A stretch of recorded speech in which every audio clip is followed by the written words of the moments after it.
Good evening, everyone. Welcome to the February 3rd, 2020 City Council meeting of the City of Bel Air Beach. Please stand for the Pledge of Allegiance.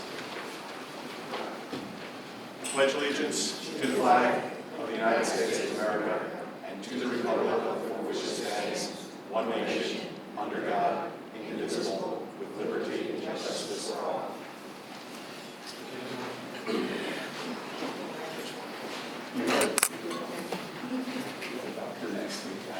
Madam Clerk, will you please call the roll? Councilmember Robanaki. Here. Councilmember Marv Beam. Here. Councilmember Dave Gaddis. Here. Councilmember Jody Shirley. Here. Councilmember Rita Swope. Here. Vice Mayor Glenn Gunn. Here. Mayor Joseph Manzo. Here. City Manager Lynn Reeves. Here. And City Attorney Fred Riley. Here. Okay, thank you. First item of business is the approval of agenda. Do we have a motion? Shall move. A second? Second. Any comments from the council? Citizens? All in favor of approving the agenda? Aye. Aye. Opposed? Now, the motion passes 7-0. The agenda is approved. Item 2 is citizens' comments. Any comments on items that are not on the agenda can be made out here. I don't know if the microphone is on or not. If it's not on, just push it till you see the green light, and please leave it on for the next person. There's a code of conduct on the table, and there's also one in front of you. We ask that you please follow that. It makes things go a lot smoother for everyone. Are there any citizens that would like to address the council? I see no hands, so citizen comments are now closed. Next is the shortest presentation in the world here, the presentation of the sheriff, and I say that because they have, again, some excellent news for us. So, Sheriff, would you please come up and give your presentation?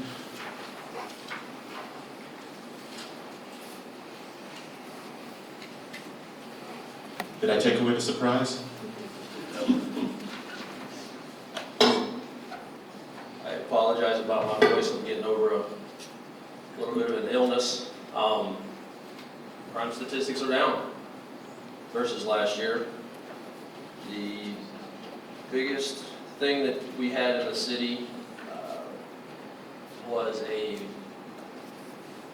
domestic-related battery, which occurred at the resort motel hotel up the road, which garnered an arrest. The people did not live in the city. They were merely here on vacation. The other big thing was somebody was arrested for a traffic misdemeanor for driving while their license was suspended and revoked. Again, not a resident of the city.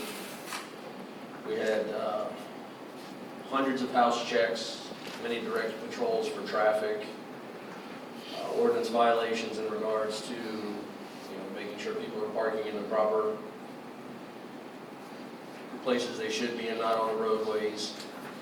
We had a couple of abandoned vehicles or illegally parked vehicles, suspicious persons, which usually is solicitors of some sort who get dropped off at the edge of the city, walk through trying to sell their wares.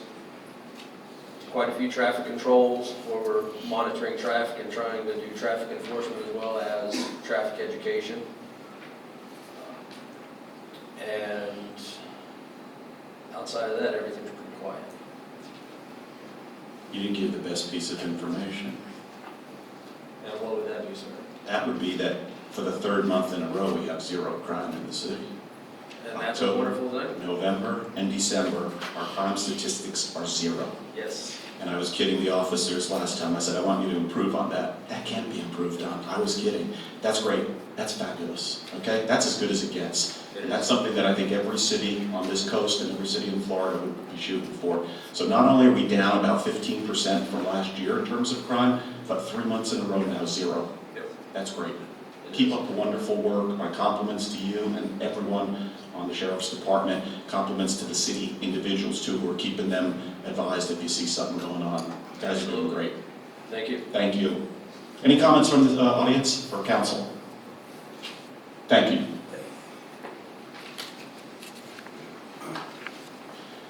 This month we have Chief Mike Burton from the Pinellas Suncoast Fire and Rescue District. He does a quarterly report for us, and this is the quarter.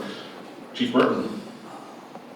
Thank you for having me, and let me offer my thanks to your staff for making your facility available to us. We use it quite a lot during the month for our own public meetings and for activities with our staff. So I appreciate all the help. It's one phone call away, and the staff's very helpful. The topics I'll cover, and I'll cover it all in 10 minutes, I promise, is an update on our department status, our financial status, some longer range plans that we're working on, some improvements in our water rescue capabilities.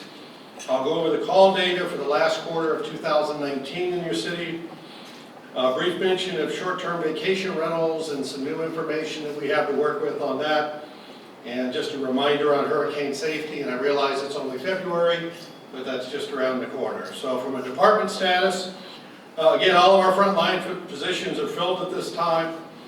We are deferring some replacements of vehicles based on some funding concerns that I'll mention, but they're not frontline fire apparatus. It's some administrative vehicles, a district chief's vehicle, so some things we can defer without any untoward effects.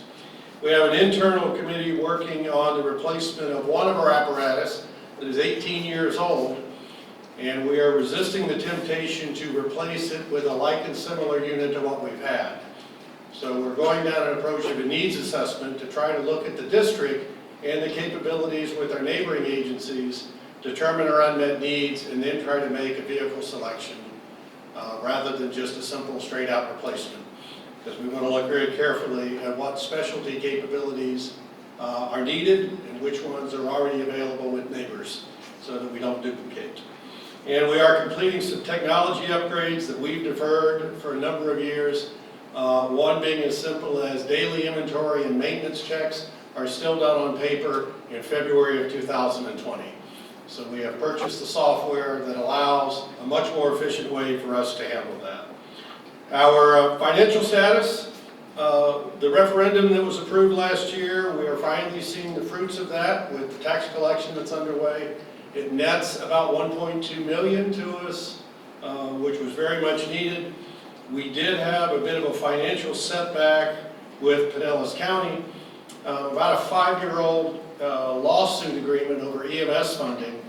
There were 3 elements within the lawsuit that if the penny money were to be approved in penny 4, that the county would consider funding or reimbursing us $1.2 million for our ladder truck, $3 million for a fire station, and $150,000 for a fireboat.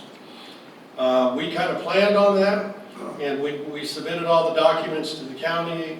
The apparent position was their only obligation was to consider it. They considered it and declined. So that was $1.2 million we were counting on. We'll adapt, we'll overcome, we always have, and we'll go back at that again next year. But that was a bit of a disappointing surprise. Our current reserves are 22.9%.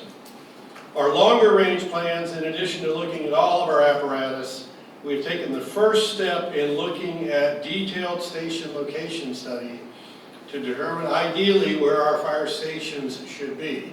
We intuitively know they're not in the right locations. So we've started working with a third party in conjunction with Pinellas County to evaluate all 3 of them. We got preliminary data about 2 weeks ago that suggests pretty strongly that the Indian Rocks Beach Station needs to move to the north, the Mainland Station move to the northwest, and the Indian Shore stations to move to the north. And that will give better saturation of coverage throughout all of our areas of responsibility. So we're going to continue to work on that. Our plan is to develop a 5 and 10 year longer range plan that we can bring to all of our constituent cities to try to gain support as we move forward, and hopefully try to gain some support for Penny for Pinellas, which again, we've never been able to take advantage of. We think they're great Penny projects, and they're going to better serve not only the district, but we also study the region to make sure they support the region as best we can. Water rescue improvements, we've replaced a rigid inflatable boat. That's the one we use in the Gulf of Mexico that we can deploy into the surf. We made deliberate efforts to put a jet drive on it so that there is no propeller that can injure either a victim or one of our rescuers. And in the next 2 to 3 weeks, we will have our first ever fireboat in service. It will be moored on davits at the Indian Rocks Beach Marina, and it will be the only fireboat between the city of Clearwater and the city of St. Petersburg. So we've never had those capabilities in the intercoastal at all, so we're kind of excited about that, and it's progressing quite well.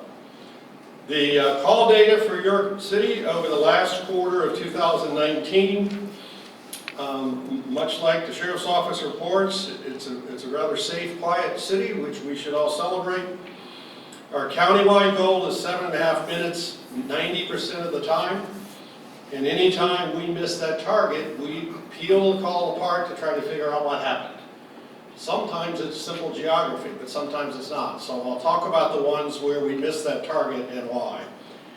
During that quarter, 28 EMS calls for service, 2 of them trauma-related, 19 of them were either a person down, back injury, sick person, allergic reaction, chest pains, diabetic emergency, seizures, those types of general medical emergencies.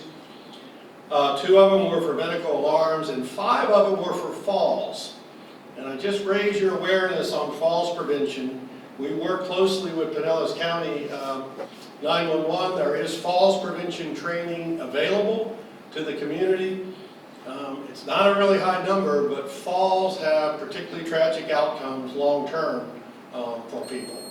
And I say that from a personal perspective because I lost my mother from a ground level fall. So it happens really easy, the injuries that come from that. So if there's an opportunity for any group to provide some falls prevention training, we'd be happy to do that. The average response time for EMS calls is 6 minutes and 36 seconds. There were 4 times in that quarter that we missed the target. Actually, there were 5. 4 of them were for calls that were downgraded by the emergency medical dispatching process that the medical directors approved. So they were downgraded to non-emergencies. And 1 of them was where the first due unit was already committed on another incident, so the unit came from further away. 10 fire-related calls, 5 of those were fire alarms, 3 for structure fires. I'm pleased to say gas leak was 1. That seems to have worked its way out. We were running quite a few of those here a few months ago, but that seems to have resolved. Our average response times of 7 minutes and 26 seconds for fire-related calls.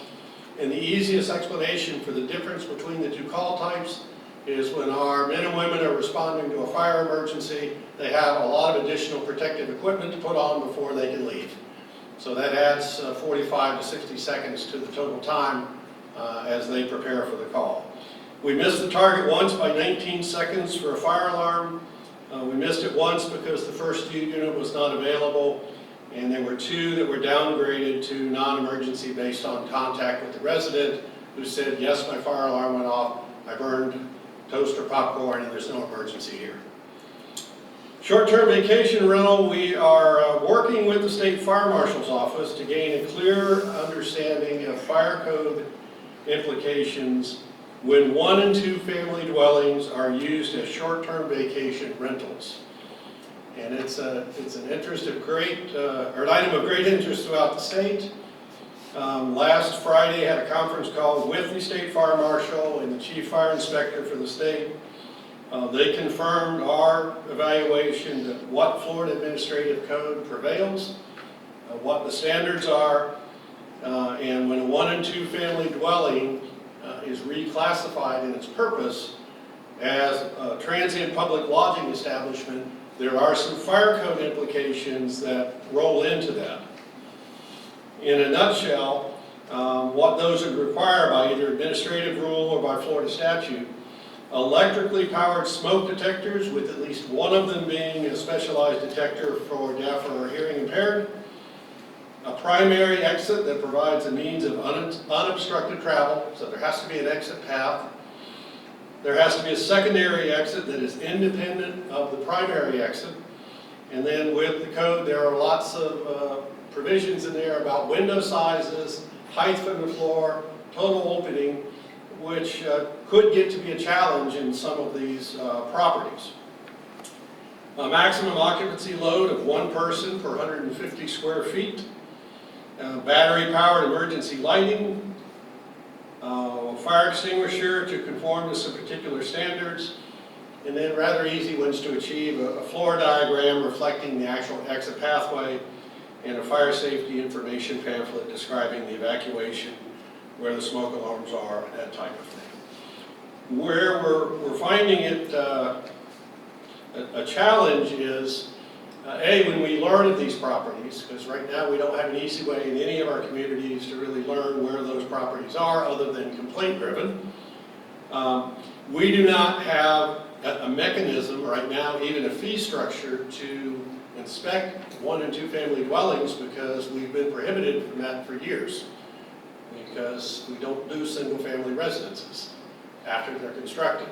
So we're working with that, we're working with our attorney and others to try to get a very clear definition of how we proceed. We'll work with your staff on how to proceed here in using local ordinances that you've already adopted as the means to gain compliance. So you've already adopted some fire code language, which I think will be really helpful in that.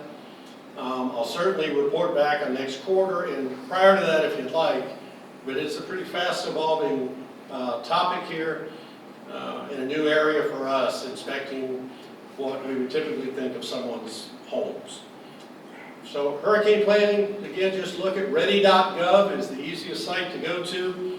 Not too early to start thinking about your hurricane planning and get you and your family all situated. So any questions I might be able to answer?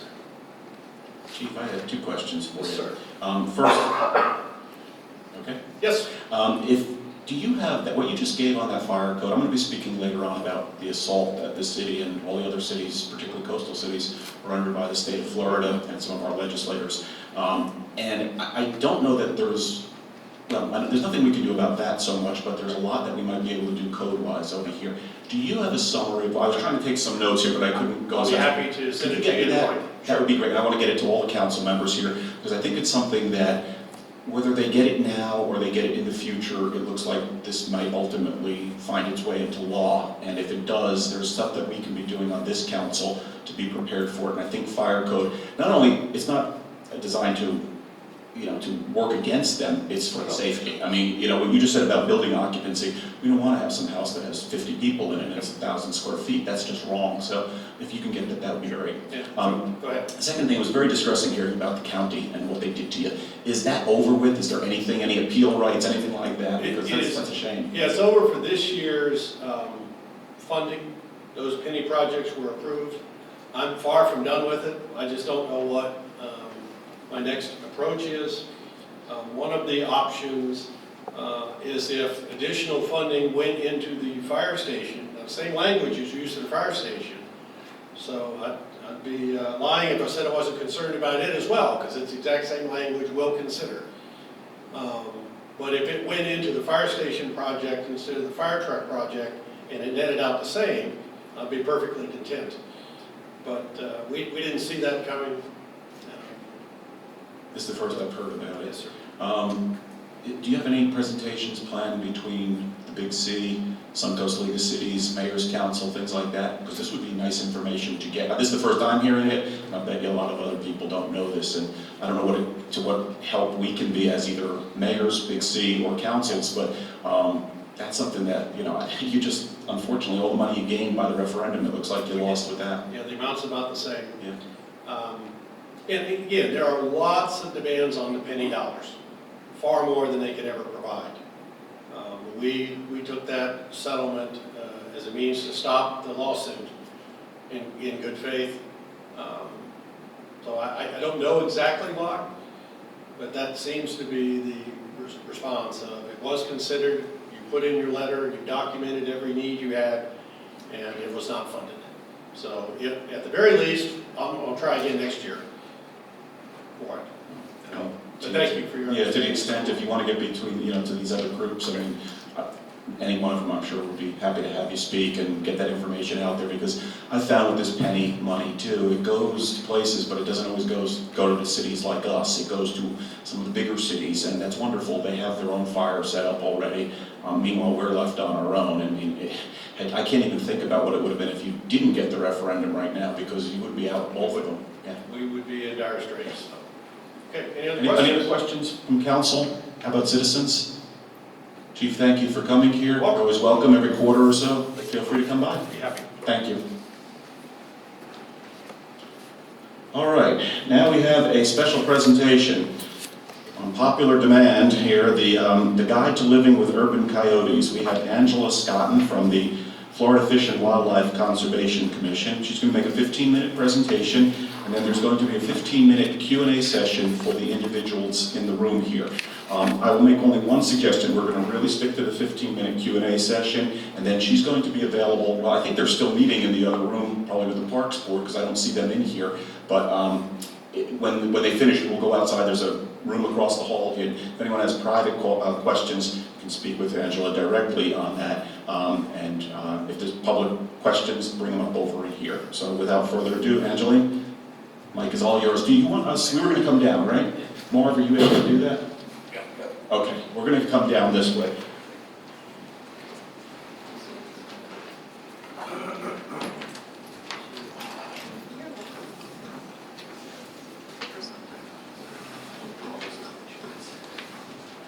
Turn myself around here so I can see. Just push.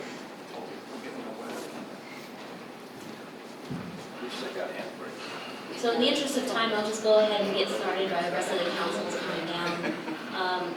I'll go ahead and introduce myself. Once again, my name is Angeline Scotton. I'm a wildlife biologist with the Florida Fish and Wildlife Conservation Commission. I really appreciate y'all having me out here this evening. I am a biologist who handles public complaints and citizen inquiries on conflict wildlife issues. So my staff and I, this is all we do within the agency, is talk to the public on a daily basis. You name the species, maybe with the exception of alligators, as there's another side of the agency that handles alligators. My staff and I are talking to the public about it. And coyotes are our #1 topic in this part of the state. Before I get started, I will say coyote management, especially in urban areas, is a complex and complicated issue. So I probably can't hit everything about it in 15 minutes. I'm going to hit the high points, but I'd be more than happy to take your questions, as the mayor mentioned. So one of the first questions we get about coyotes is, why are they here? They didn't used to be here, and that's true. When the colonists came to Florida in the 14th or 15th century or so, there were no coyotes here, but there were red wolves. So this map I put up on the graphic to show you is a history of the coyotes' expansion from the western U.S. to the eastern U.S. by decade. And I want you to see how fast they moved from the western U.S. to the eastern U.S.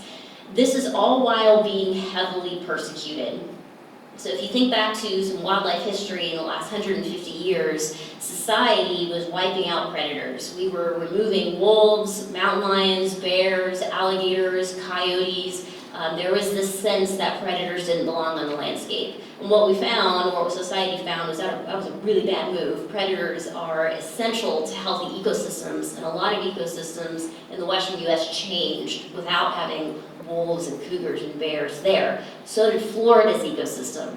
We had red wolves in this state until 1920, and they were essentially hunted down due to persecution.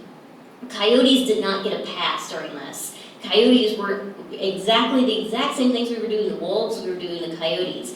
Yet, coyotes were the only one that were able to expand their range to every state in the U.S. with the exception of Hawaii in 100 years or so. That's impressive. From an adaptability and a survivability standpoint, that says a lot about coyotes. The reason why I keep going back to wolves, wolves are important to the coyote story because where you have higher wolf populations, you tend to have lower coyote populations. Wolves predate on and compete with coyotes. So without wolves, that was one of the major reasons that coyotes moved across the landscape to the eastern U.S. It's additionally one of the main reasons they moved into Florida. So I'm going to kind of go through this map a little quickly, but this map kind of gives you some graphics of how quickly coyotes were documented moving throughout the state. So these were different research projects that documented coyotes throughout the state of Florida. So by 1990, you can see they were in Hillsborough County. So it was a matter of time before they made it over into Pinellas. And as I kind of move through the years and move through the data, you're going to see that every single county is filled in. So you can find coyotes in all 67 counties in the state of Florida now. Additionally, their southernmost observation was in Key Largo in 2011. A couple important things about Key Largo is where the largest feral cat colony in the state is, so big guess why they decided to go there. And additionally, as you know, Key Largo is an island. So a lot of people scratch their heads and they go, well, wait a second, how did the coyotes get there? They either use the bridges or the roadways, like the causeway right out here, or they swam, and it turns out they're really good swimmers. This is a photo from the Lake Worth Lagoon in Palm Beach County. If you're familiar with that part of the state, this is a big body of water. This coyote was so far out there, you can see the channel marker in the back behind him. So they can swim long distances. They can make it onto barrier islands like Bel Air Beach, like Terra Verde, like Sanibel and Captiva, Gasparilla, Siesta Key. Coyotes have all been documented in all those places now.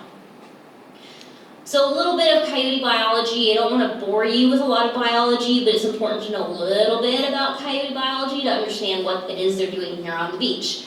Coyotes are omnivorous, which means they eat just about anything, and I'm going to talk more about that in just a second. Adults range between 25 and 40 pounds. They do a really good job looking larger than they really are. They're long-legged, they're long-bodied, they're tall, but we have not found a coyote that's over 40 pounds in the state of Florida. Home range size is variable. So if you're out on a ranch land, so think like East Polk County, they're going to have a pretty big territory. It's going to be about 15 square miles. In an urban area like Bel Air Beach, it's going to get really small. It's only going to be about 3 square miles. The reason why is in urban areas where people are, they can find more food in a smaller space. They don't need such a big territory. There's garbage, there's pet food, there's birdseed, there's raccoons and rodents and armadillos, and they can make a better living in urban areas than they can in rural environments. There's a common misconception with coyotes that we're pushing them out of their territories, and that's why they're showing up in urban areas. They're choosing urban environments because they can make a better living there. Unlike most other wildlife species that get pushed out due to development, coyotes are choosing to come in because of development. Coyotes mate in the winter, so if you have breeding adults in the area, they're mating right now. They have pups in the spring. Litter size is on average about 6 pups in the litter. What makes coyotes pretty interesting from a canine perspective is that they are monogamous. They have really strong pair bonds. They mate for life. Additionally, the male coyote is very involved in raising his young. He is there every single step of the way raising his offspring. Unlike male dogs that have no parental responsibilities at all, the male coyote is very invested in raising his young. So I mentioned earlier that coyotes will eat just about anything. FWC did a diet study in Florida, and we were kind of looking at what was sustaining them. So this pie graph is giving you some results. Not surprisingly, the biggest piece of the pie are things like mammals, so rodents and rabbits and squirrels. What was surprising, and it's going to be a little hard to see, it's on the left side of the graph, it says anthropogenic. That's human-related foods. That's what's pulling them into our urban environments, and that was a bit alarming for us. I have some photos of some stuff we pulled out of coyote gut contents, and I realize it's around dinner time right now. These pictures aren't graphic, but it does give you a good representation of what they're eating in urban environments. So the first one is from Pensacola, and this is dog food. So hard to say how the coyote got it. Could be someone was intentionally leaving food out and targeting this animal. Could be that he got into some dog food somebody left. Dog food's really high in calories. This animal probably spent no energy at all to get it. So this is a major draw in urban environments. Second picture is from right here in Pinellas County of a coyote that was hit by a car. This animal had cooked chicken in its stomach. So again, how did he get it? Did somebody intentionally feed him? Did he get into some trash? Did he hit a neighborhood dumpster? Hard to say, but these two items right here are big reasons why they're thriving and doing so well in Pinellas County. The next picture I have is a McDonald's wrapper. So this is representing some garbage. And I don't know if you can read on the slide there where this coyote came from. He came from the Ocala National Forest. So this is a massive area of public land in Florida that this animal was still able to find human-related foods. And the last picture I have is a total of 47 small mammals that were found in the stomach of one coyote. These all look like mice to me, and it takes a coyote about 5 hours to digest his meal. So this guy was an excellent rodent catcher, catching almost 50 mice in 5 hours before its death. That's incredible, just from that standpoint, if only they just stuck to rodents and not other things. All right, so ecological impacts. Are there ecological impacts to having coyotes in Florida? Potentially there are. One potentially good ecological impact is they contribute to our aesthetic value of wildlife. People come visit Florida and move to Florida for our wildlife viewing opportunities. If you can catch a scene like this where a coyote is tending its young at the den, it's rather endearing. So coyotes certainly contribute to our aesthetic value and our nature viewing opportunity, which is valuable in an interest of most of us. Additionally, they could have ecological impacts on our native predators. We considered this with both the bobcat and the Florida panther. However, we don't think at this time that coyotes are negatively impacting either. While Florida panthers are still endangered, their populations have been slowly increasing. If coyotes were negatively impacting panthers, we should see a decline in panther populations. And bobcats, we're finding that they both like to live in the same environments, they both like to eat the same foods, but they're both coexisting with each other, and that was from a recent study from Dr. Marty May with the University of Florida. Another potential ecological impact of coyotes is that they can control smaller predators. There are some scientists that think coyotes are filling the role that the red wolf left behind in Florida by contributing to a more balanced ecosystem here. So let me give you an example. Let's take raccoons. You can have as many as 25 raccoons per square mile, even if they're not artificially being fed by people. That's a lot of raccoons.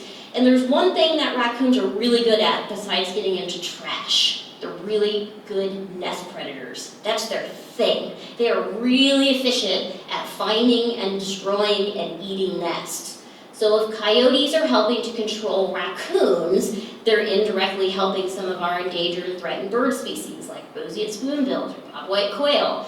Now, this does not mean that if a coyote came across a bobwhite quail nest or another ground nester that they wouldn't eat it. They would totally eat it. But they're typically seeking out the smaller, more efficient nest predators like raccoons than they are at nests themselves.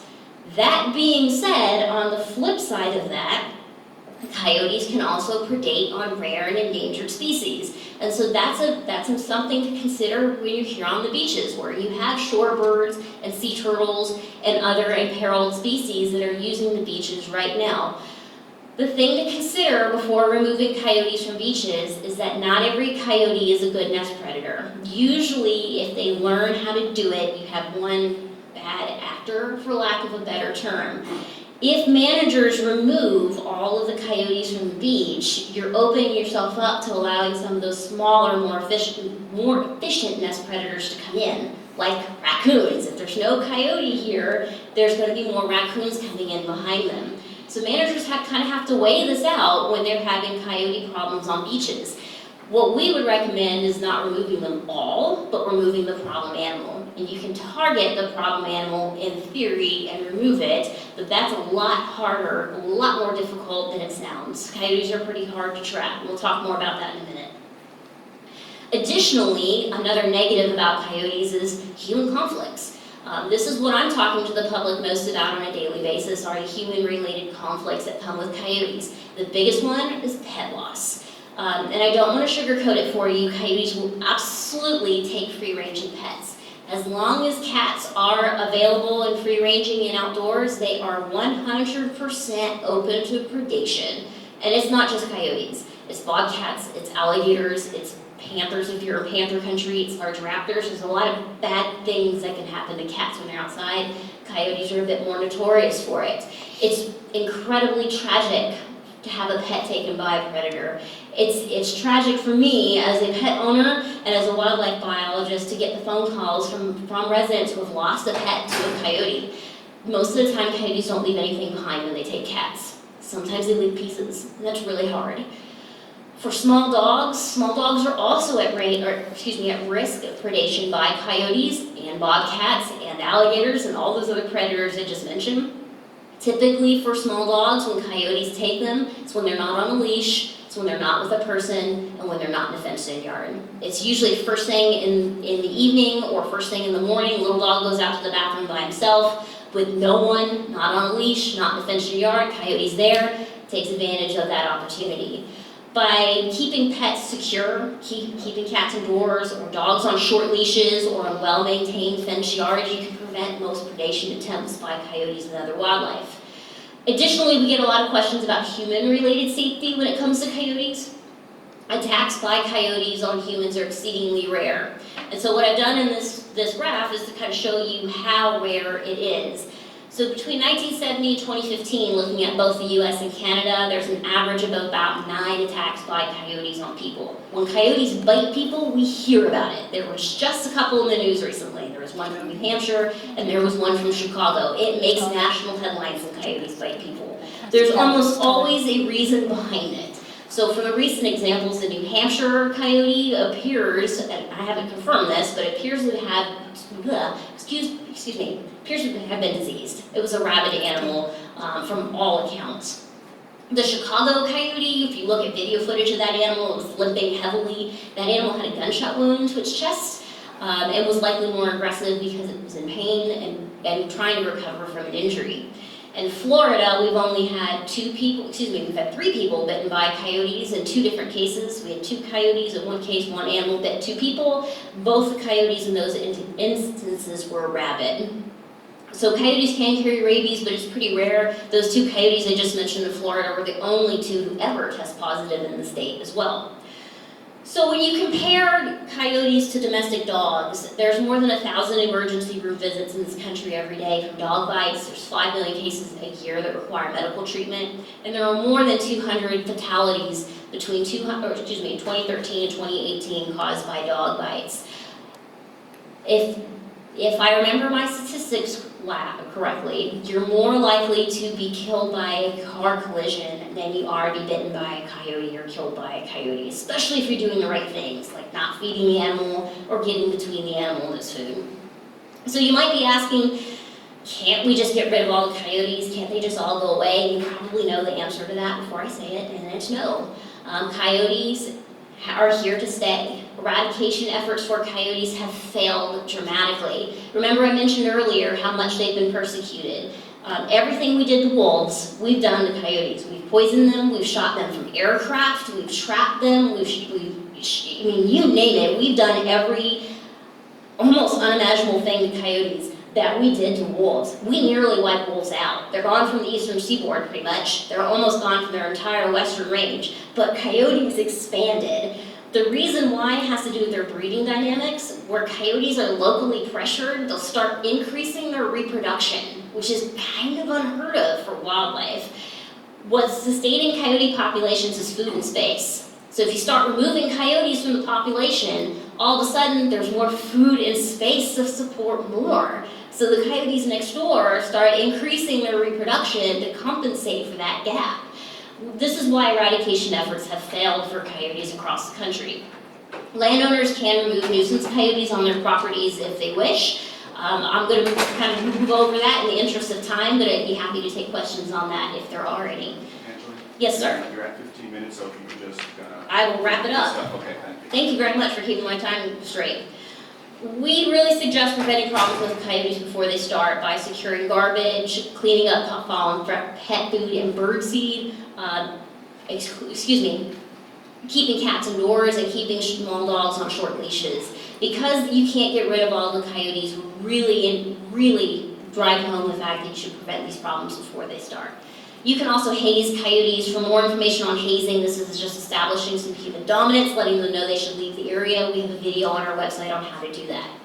And I'm going to move right through the summary of the facts real quick because we went over all of these points, but the main take home is that coyotes are everywhere in Florida today. They're in every major city across the United States. DC, Denver, LA, all have coyotes living in them now. If you have any questions that I can't answer today, you can certainly call our regional office, and I will be happy to take questions. Thank you, Mr. Mayor, for keeping me on time. Thank you for the presentation. We have 15 minutes now for questions. Is it easier if I go back up there and this way I can see out the audience? Okay, and you just let me know when we hit 15. Okay.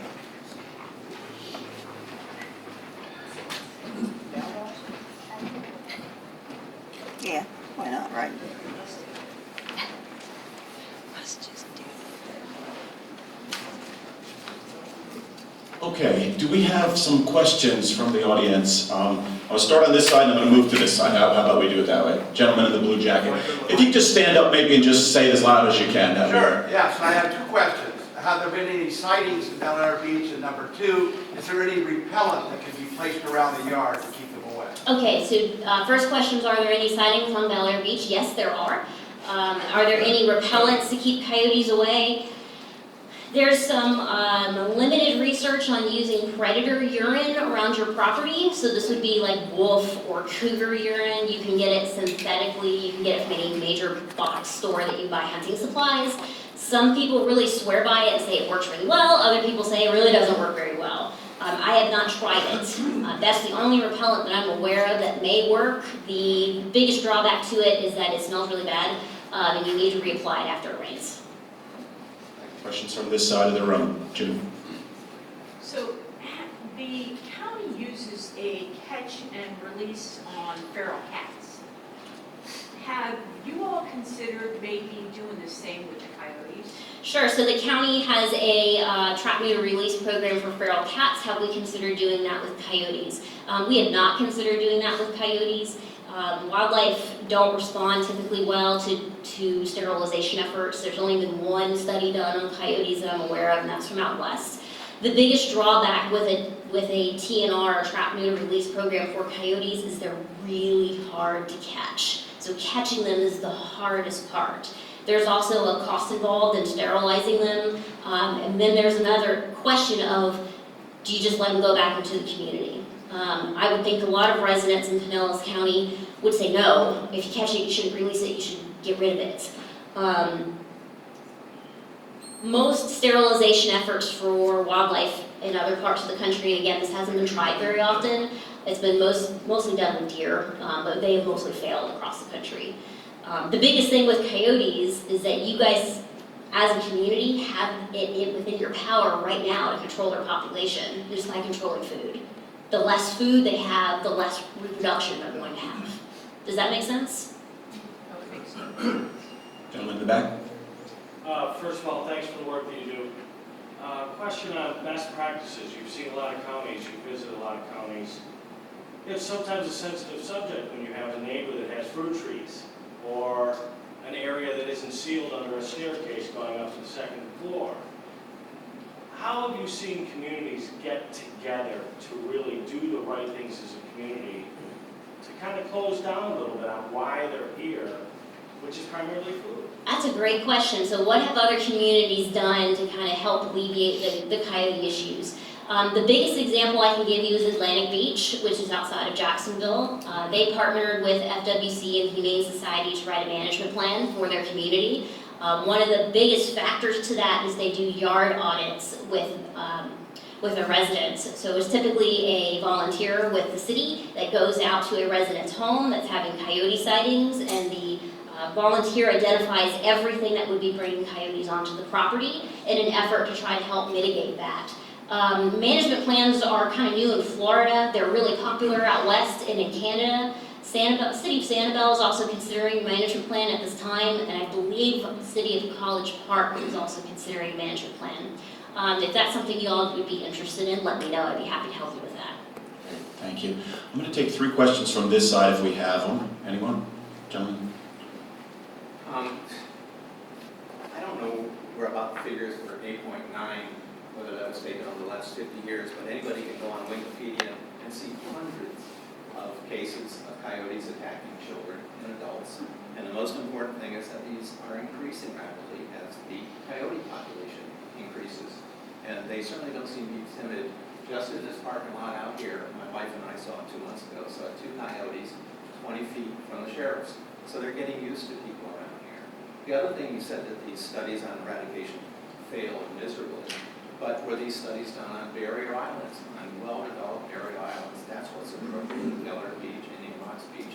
There's only a few places for coyotes to hide in Bel Air Beach and Indian Rocks Beach and such. It wouldn't be a big effort to find out where they are and get a look at those and thin the population the other way. And the other thing, of course, is to note that even though you said there were only 2 cases of rabies, coyotes are a rabies vector species. They're one of the few species in North America that transmits rabies. If I remember right, that's why you can't move them anywhere. You have to kill them. So people ought to know about that if they get scratched or if they get bitten.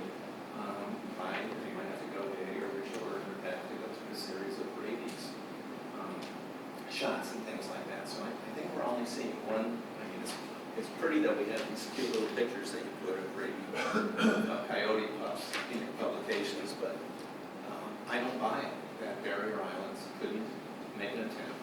And if they don't make an attempt, we ought to put signs out all over the place for our visitors and our tourists and our snowbirds saying something like, warning, coyotes are present and can carry rabies. Keep children and small pets close to you. That'd be only fair. What do you think? Sure, so let me address some of those concerns if I may. Sure. The facts on Wikipedia are often incorrect. I can provide you the publications where I got that figure from for the 80.9 per year after the presentation if you'd like. The second question on eradication of coyotes on barrier islands. Technically, yes, you could eradicate coyotes on barrier islands. Realistically, it will fail. The mainland's right there. There's plenty of coyotes on the other side. It will take just a matter of time for it to recolonize. One of the perks, if you will, of coyotes being on barrier islands is you can't support that many. There's less space here than on mainland Pinellas, so there might only be a few over here. Without GPS collaring, I couldn't tell you how many there are. The concern on rabies. Yes, coyotes are a rabies vector species. So are bats, so are raccoons, so are domestic feral cats in the colonies in Pinellas County, so is any other mammal in this area can carry rabies. The fact that we've only had 2 coyotes in Florida that have tested positive for rabies bodes pretty well for us when you look at the amount of raccoons and feral cats and bats that have come back rabid.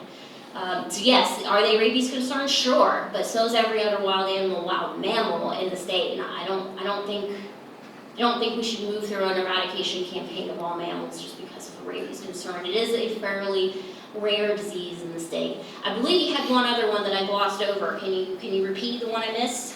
Let me see, rabies vector.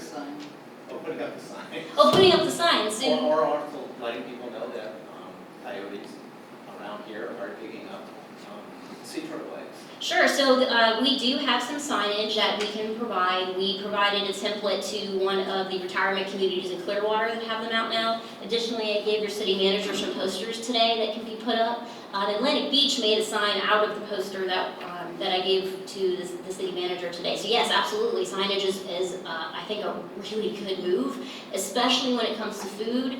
One of the major draws for coyotes on beaches is food. There's garbage being left out on the beaches. So controlling the food on the beaches may help coyotes not predate those inherent species that we're so concerned about.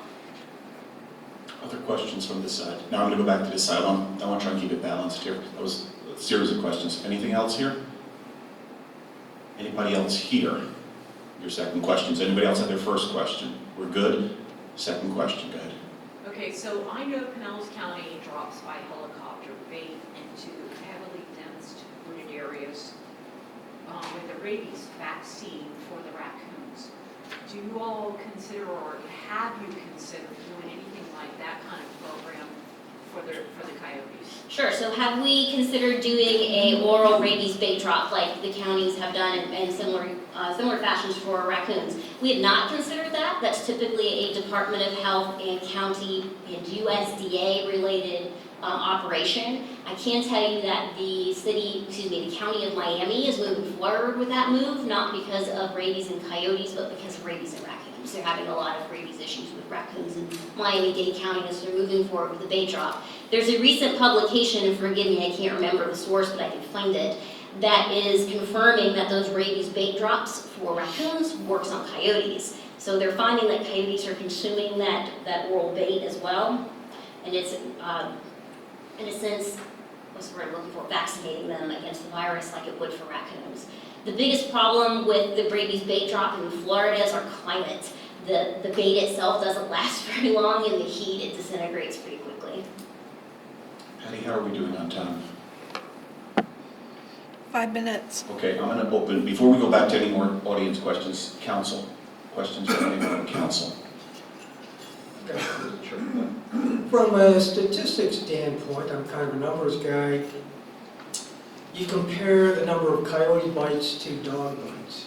And it's a huge number from the dog bite side, but I mean, we all live with dogs. They're in our families, our homes. You look at the population of dogs, apples to apples, what's the real number? I mean, we don't live with coyotes in the neighborhood typically the same way we do with dogs.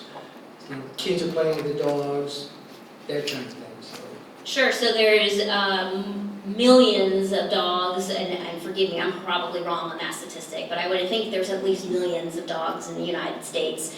I would imagine there is just as many potentially of coyotes in the nation.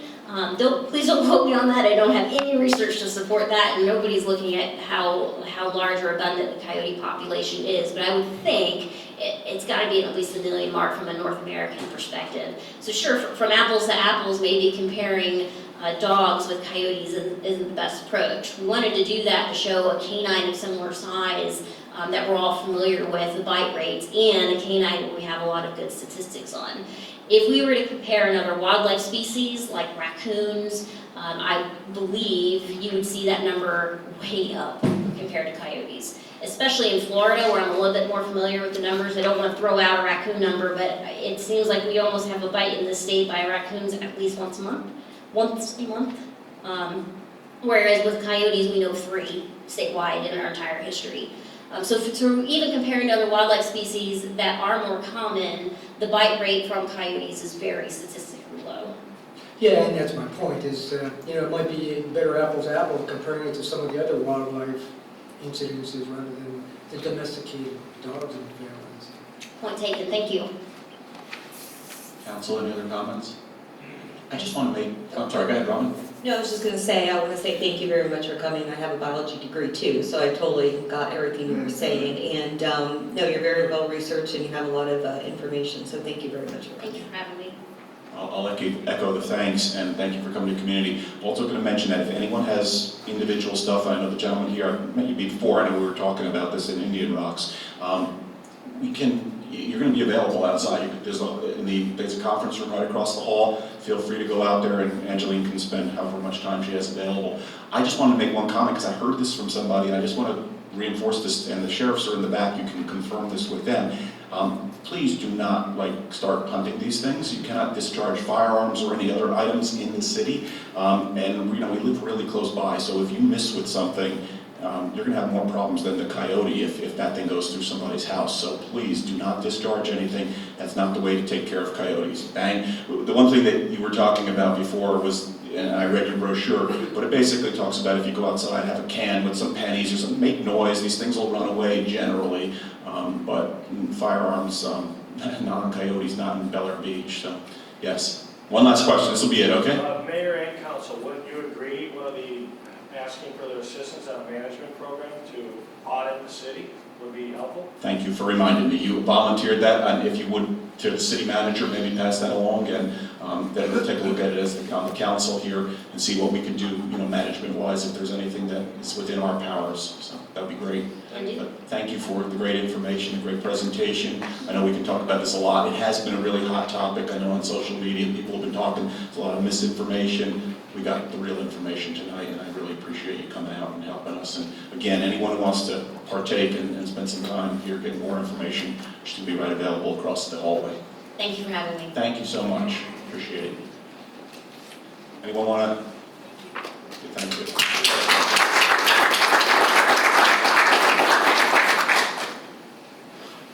Okay, so we move on to item 6, which is the board reports. I see some people from some boards. I see Rudy Davis, he's going to represent the planning board. June, you're going to do Parks and Rec? Rick, are you going to do finance? And do we have anybody here from Charter Review? Then it'll be you, Jody. You're vice, right? You want to do something just briefly? So, okay. We'll let you go last. I'll put you up to that. Who wants to go first? It doesn't matter. So. Ready? Just for the people who are in attendance who don't know what's happening, we've got all kinds of review committees going right now. We've got the planning board, which it's a regular board. They have been charged with coming up for taking a look at each one of our properties, taking a look at any potential uses for the property, any alternatives for the property, something that I don't think has been done in many, many years. It might have been done piecemeal, but now they're taking a look at each and every property. They just started in the beginning of the year. Finance Committee is a newly convened group, and the Finance Committee is looking at every facet of the city's finance for ways of doing things better, ways of, of maximizing our return on income investments. Parks and Rec Board is a regular committee, but we know that they've been doing a lot of new things for the city, different events, and they're still working on things like that. And the charter review is once every 10 years, and there's a bus on council and some citizens that are meeting to actually review each and every facet of the charter to see what we might want to change that would have to go to the voters ultimately. So without further ado, Rudy Davis from the Planning Board. Thank you. The Planning and Zoning Board has met twice in response to City Council's charter for the board to review city-owned properties for possible sources of revenue.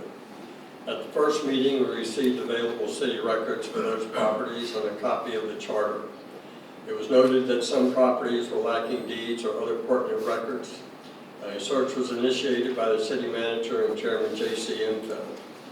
Then an organizational discussion followed and each board member was asked to review the information they were given to determine if there are restrictions of use for the properties in question.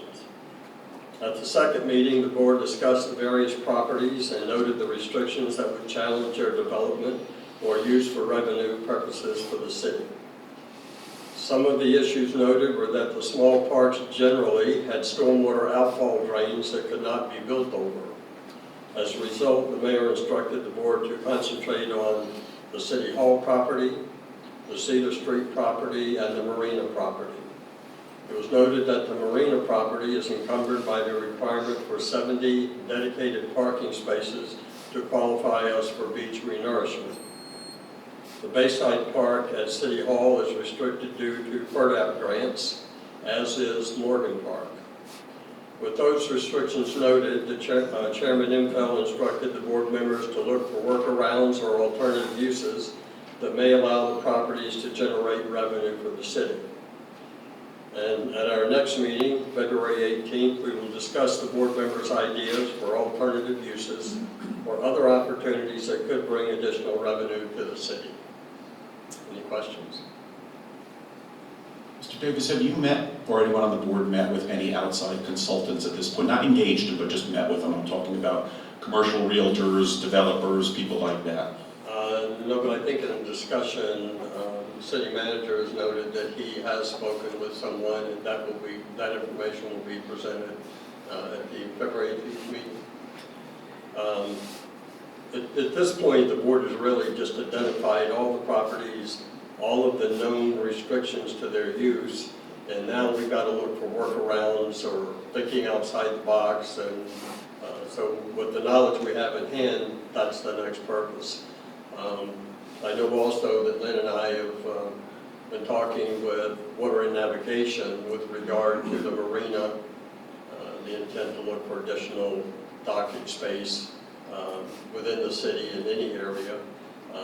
So we have to identify their concerns and what their limitations are, or what they would approve essentially for additional mortgage or additional rental income.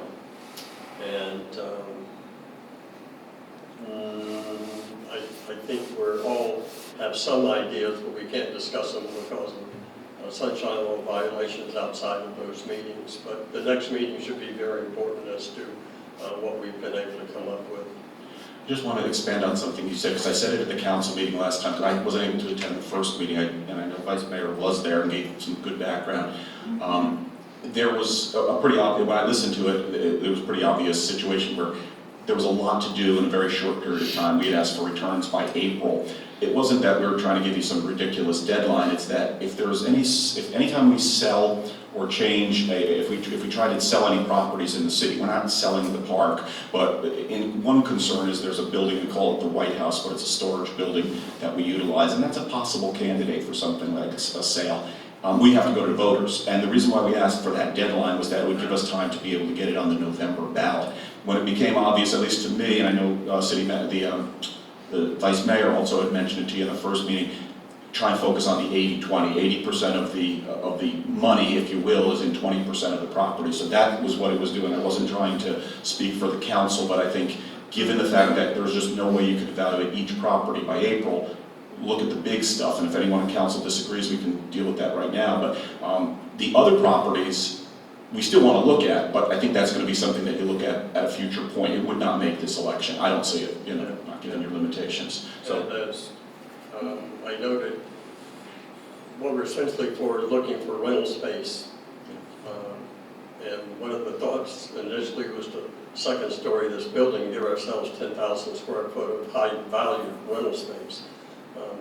Lynn has talked to the Harvard Jolly, the original engineers that did this building, and it was not constructed foundation-wise or wall strength-wise with the ability to second story unless you want to vacate it long enough to do that, and it would cost $3-4 million to do that.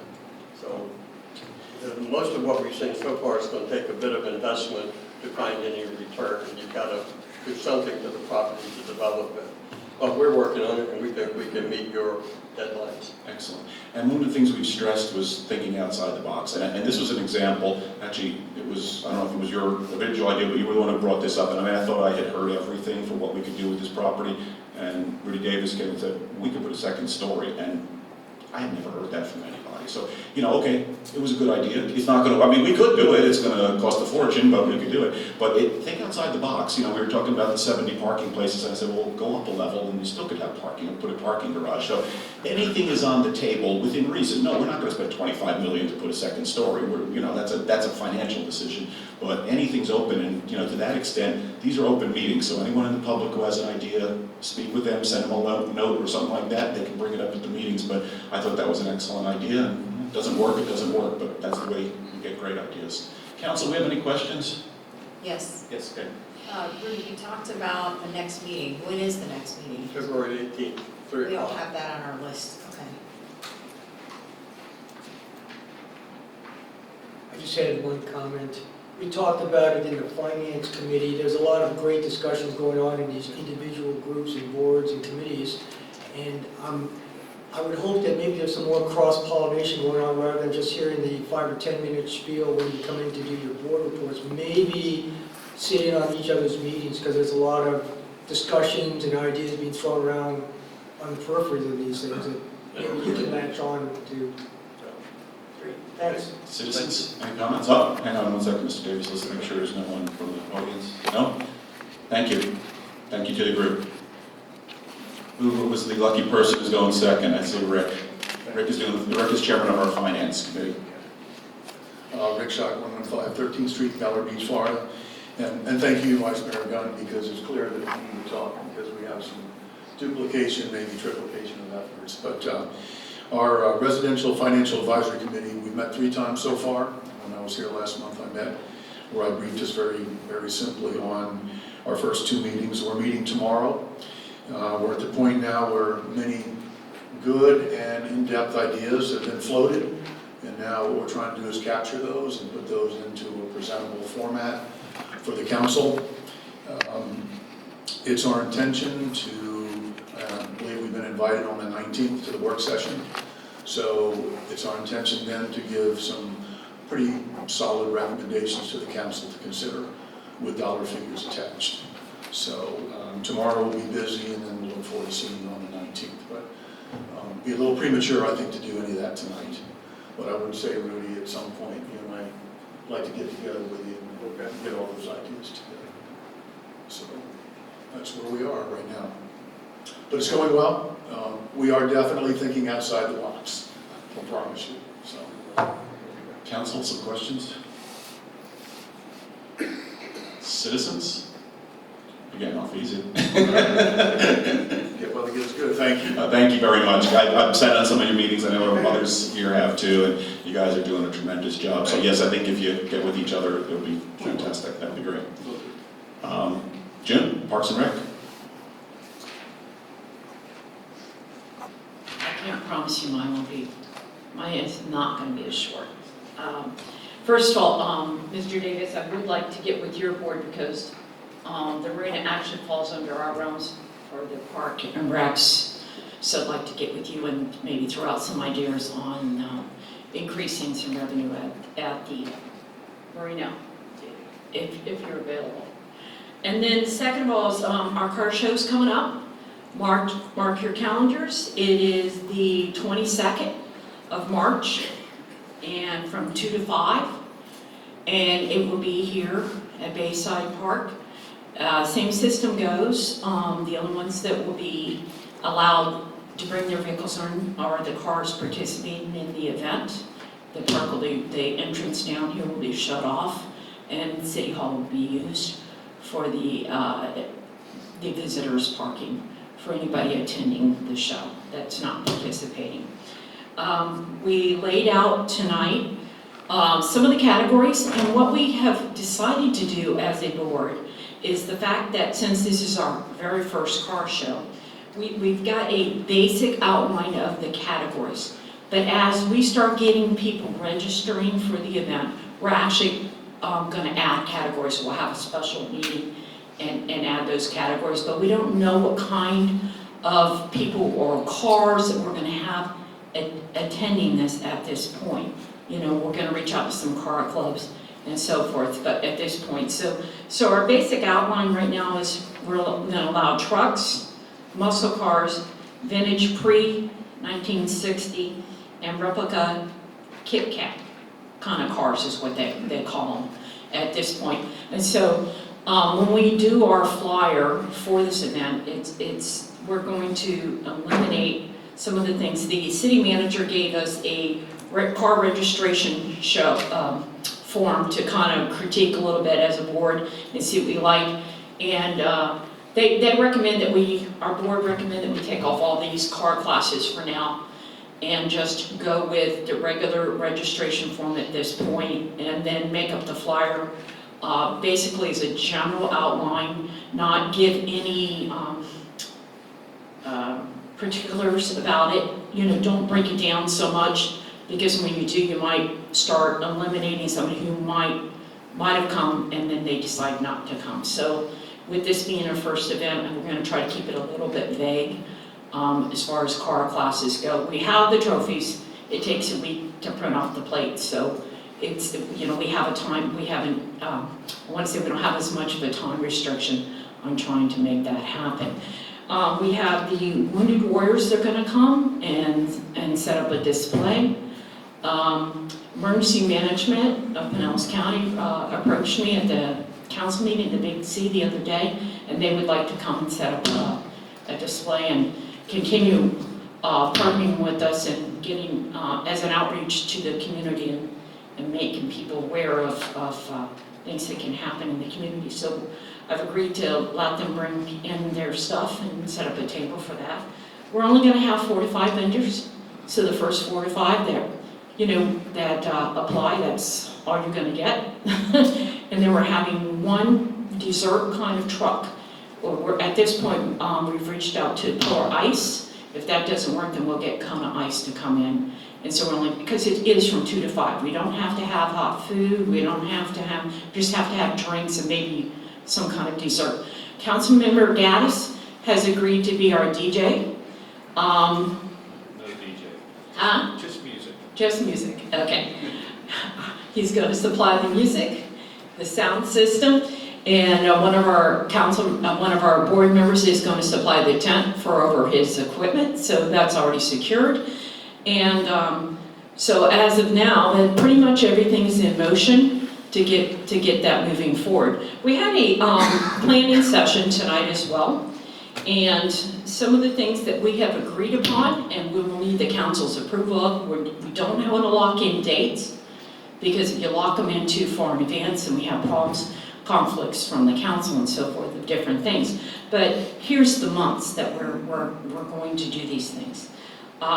So we're thinking, and they're not in any particular order. I just came from my park board meeting, so right into here. So we want to do a beach party in Morgan Park, okay? And we want to do that in July, and with a cookout.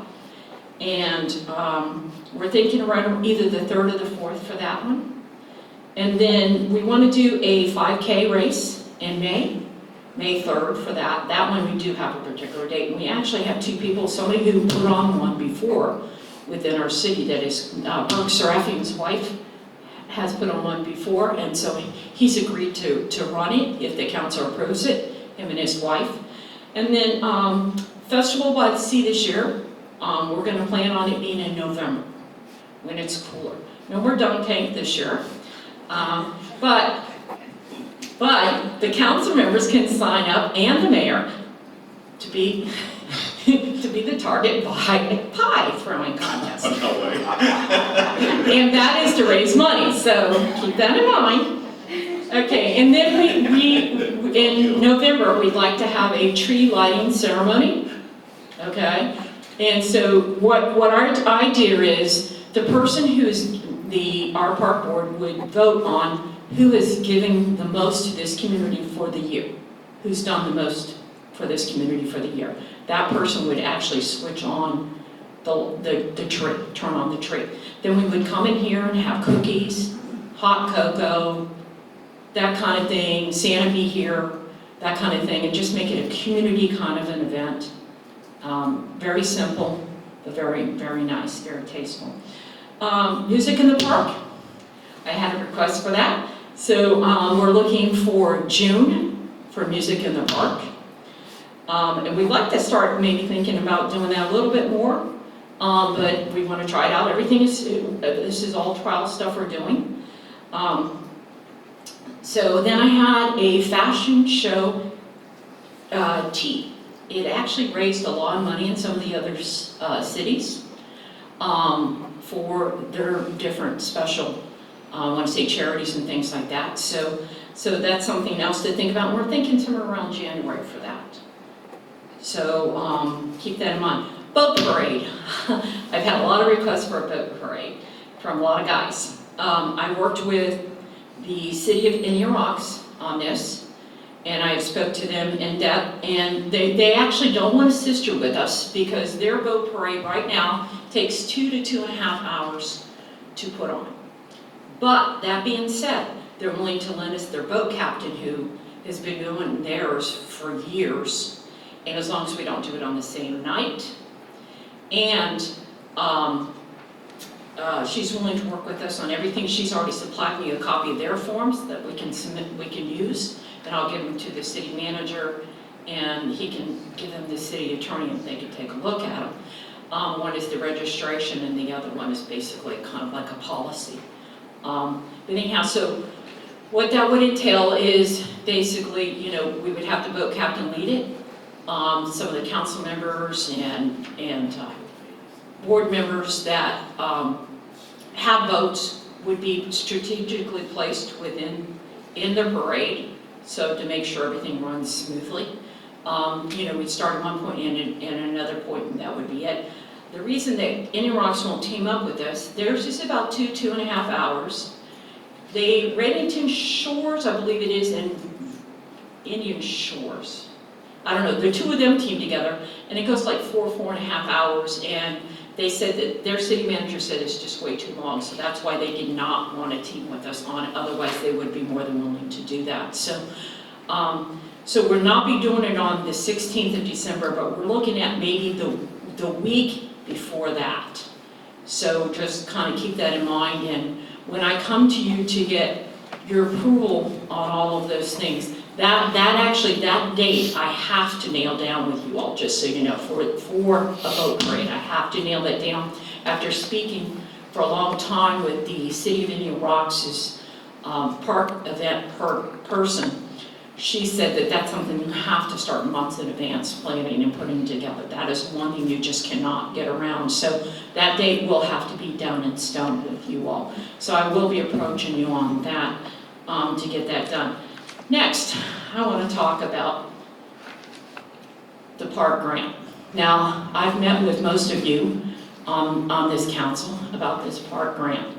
It is my job as the park chairman and our board, and I have my vice chair here and my secretary here for my board, is to promote and try to make sure that this continues to happen. I know there's been some rumbling, so I'm going to read a statement that I wrote. I'm coming to you today to discuss the Bayside Park Grant. We were chosen second in the state to receive this grant. It takes a lot of hard work and to be done. It has been done by our city manager and Kyle Reefer. The council approved submitting this grant last year, and money was put aside to start funding our portion of this matching grant. Now, I'm hearing there might be no money to pay for a portion, when in fact, some of the money that was put aside for this was taken away last year because there was supposedly no money. But yet the city ended up with $307,000 that was not spent. Where did this come from, I ask you? The fact that we were granted this amount of money says a lot of hard work and efforts that was put into this. In this city, we'd like to continue receiving grants and free money for this city. But if you can't do this, our reputation would be tarnished by not taking them after being awarded them. Do you know how bad this makes us look as a city and the city manager look? I hear there's more grants to be had for a multitude of much needed repairs to the city. But again, if we have a tarnished reputation, what do you think our chances would be of getting more grants? I'm here today trying to help some of our money woes for funding this. This grant was voted on by a prior Park Recreation Board and City Council, but it is the council and the current Park and Recreation Board's responsibility to make it happen. So we are recommending a fundraising campaign to help ease the burden of our financial responsibility as a city to this grant. So what we are proposing is sending out city emails for residents, business owners, and other ways to help us reach our goal, requesting that they donate money. Like donating money or basically buying one of the proposed items. We also will make flyers, have a chart made showing updated fundraising amounts collected. We will post it on the city website, and donors of at least of a certain amount designated by the council would receive an engraved plate, and big donors would receive a plaque. And all donors will be thanked in the city email, city website. But if this city wants to be a premier city, as our strategic plan says, we have to stop stockpiling the money and start investing in our city. Every year that we let things go, we end up paying more money for repairs and upgrades. Does the repairs and the increased inflation costs save us more money than we are making in interest by waiting to do them? You have to ask yourself these questions. Bayside Park was let go and not maintained up to the standards of normal parks because of so-called money issues. When we look at parks and when realtors and prospective new homeowners look at the properties, they generally look at what the community has to offer, like parks. Yes, folks, parks are a big attractant. Every time we invest in making our community more desirable and appealing, we are also increasing all our property values. And it increases the tax income for this city, which outweighs what we would be investing in part of this grant by far as a city. So we say, let's come together as a city to continue to strive to be a premier city, as our strategic plan refers to. So please continue to fund this grant. Thank you. Thank you, June. Council comments, questions? I have a comment. It sounds like you're in the right direction. I like all the events that you're planning. I think some of them are going to be a lot of fun for the city, and I look forward to seeing what happens. As far as the funding goes, let's see how the council weighs in on that at a later date. Anybody else? First off, my kudos to you and your group. You've brought this way beyond any imagination that I ever had, and probably most people on council ever had, when we thought about revitalizing this parks board. To think that a year ago, we pretty much had no activities, and now we're talking about all these activities. This is really getting us into a high-end type city in terms of the work and stuff that we have to offer our residents. And most of these are small events. So it sounds great. You'll need formal council approval, so if you want to come to the work session and hash any of this out, if not, we have to get you at least approval for some of this stuff so that you can move forward. You don't have to get approval for everything, but I'll leave that to you as to what you need immediately. I have two comments for you. The car show, being a collector car owner, I'm I don't know if you have considered a rain date, but it's probably not gonna rain in March, but just in case, you might wanna have a rain date. Collectors will not bring their cars out in the rain, mine don't go out of the garage, so most people will not do that. So you might wanna have an alternate date in case it's raining and have a way of notifying people. That's that. And I'm good with that thing, that pie contest is out, and I'm not doing that. And I'm not sure about Rappin' Dave, the DJ here, but we'll see. I'm sure he'll do a great job, I'm kidding. Thank you for volunteering, Dave. So it sounds good, go forward, this is great stuff, and I'm sure it's going to be well received in our community. These are small events. When you say music in the park, I know what you're talking about. You're talking about little ensembles, right? We're not talking about little Woodstock. ensembles, Yeah, okay. maybe a small jazz group come in, bring your lawn chairs and just listen to the jazz music, that kind of thing, maybe a little music and a little bit of art, something like that. Very, very simple. Classic. You can bring a bag lunch or dinner, I want to say, bring your picnic and sit on the lawn and listen to the music kind of thing is what we're thinking about. So yes, no, very low key, but yet it's something to bring some of the community out. So. Council? June, I'd like to say thank you very much for keeping this alive. It's been the wish of a lot of people to have these parks upgraded. And I know Lynn has put a lot of work into it to get the parks in the shape they're in now, which was a heck of a lot better than it has been in the past years. So I am looking forward to the entertainment that you brought forth. It's a great idea. It's just for us in the community primarily, and it'll help bring people out and meet each other. And I hope we decide to move forward on the park. I think it'd be a wonderful idea. Thank you. Thank you very much. June, I missed that also. I want to thank you also for that and keeping this alive and the incredible effort that I've seen you put in. I mean, every day it seems June's telling me I'm going to lobby somebody and she can't talk to me about it. So she's out talking to the people on the council, and I know she's kind of made y'all, go with her to these parks and take a look at them. But this is something that was previously supported. I see former Mayor Natero sitting in the audience. I remember when she was sitting here and I came up that night and spoke in favor of it. And I know Leslie Natero was in favor of this also. So this is something that I think a lot of people in this city agree on. It'll be nice to see if everyone can get together behind this. I know how much work Kyle and Lynn did on this thing. I was on the Parks Committee at the time. The Parks Committee did a lot of work on this thing, and a lot of effort went into this. And I hope we can find that money and get maybe aided by a little fundraising and stuff. It would be a sin to let this kind of money, $200,000, go by the wayside because we can't fund it.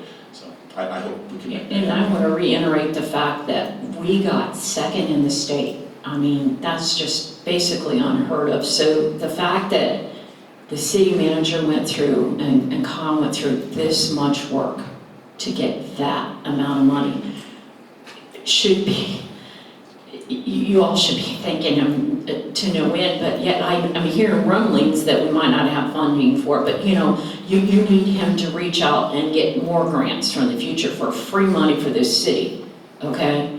An incentive is not, after he's gone through all this work, to not follow through with what you've asked him to do. So I'm going to caution you on that, okay?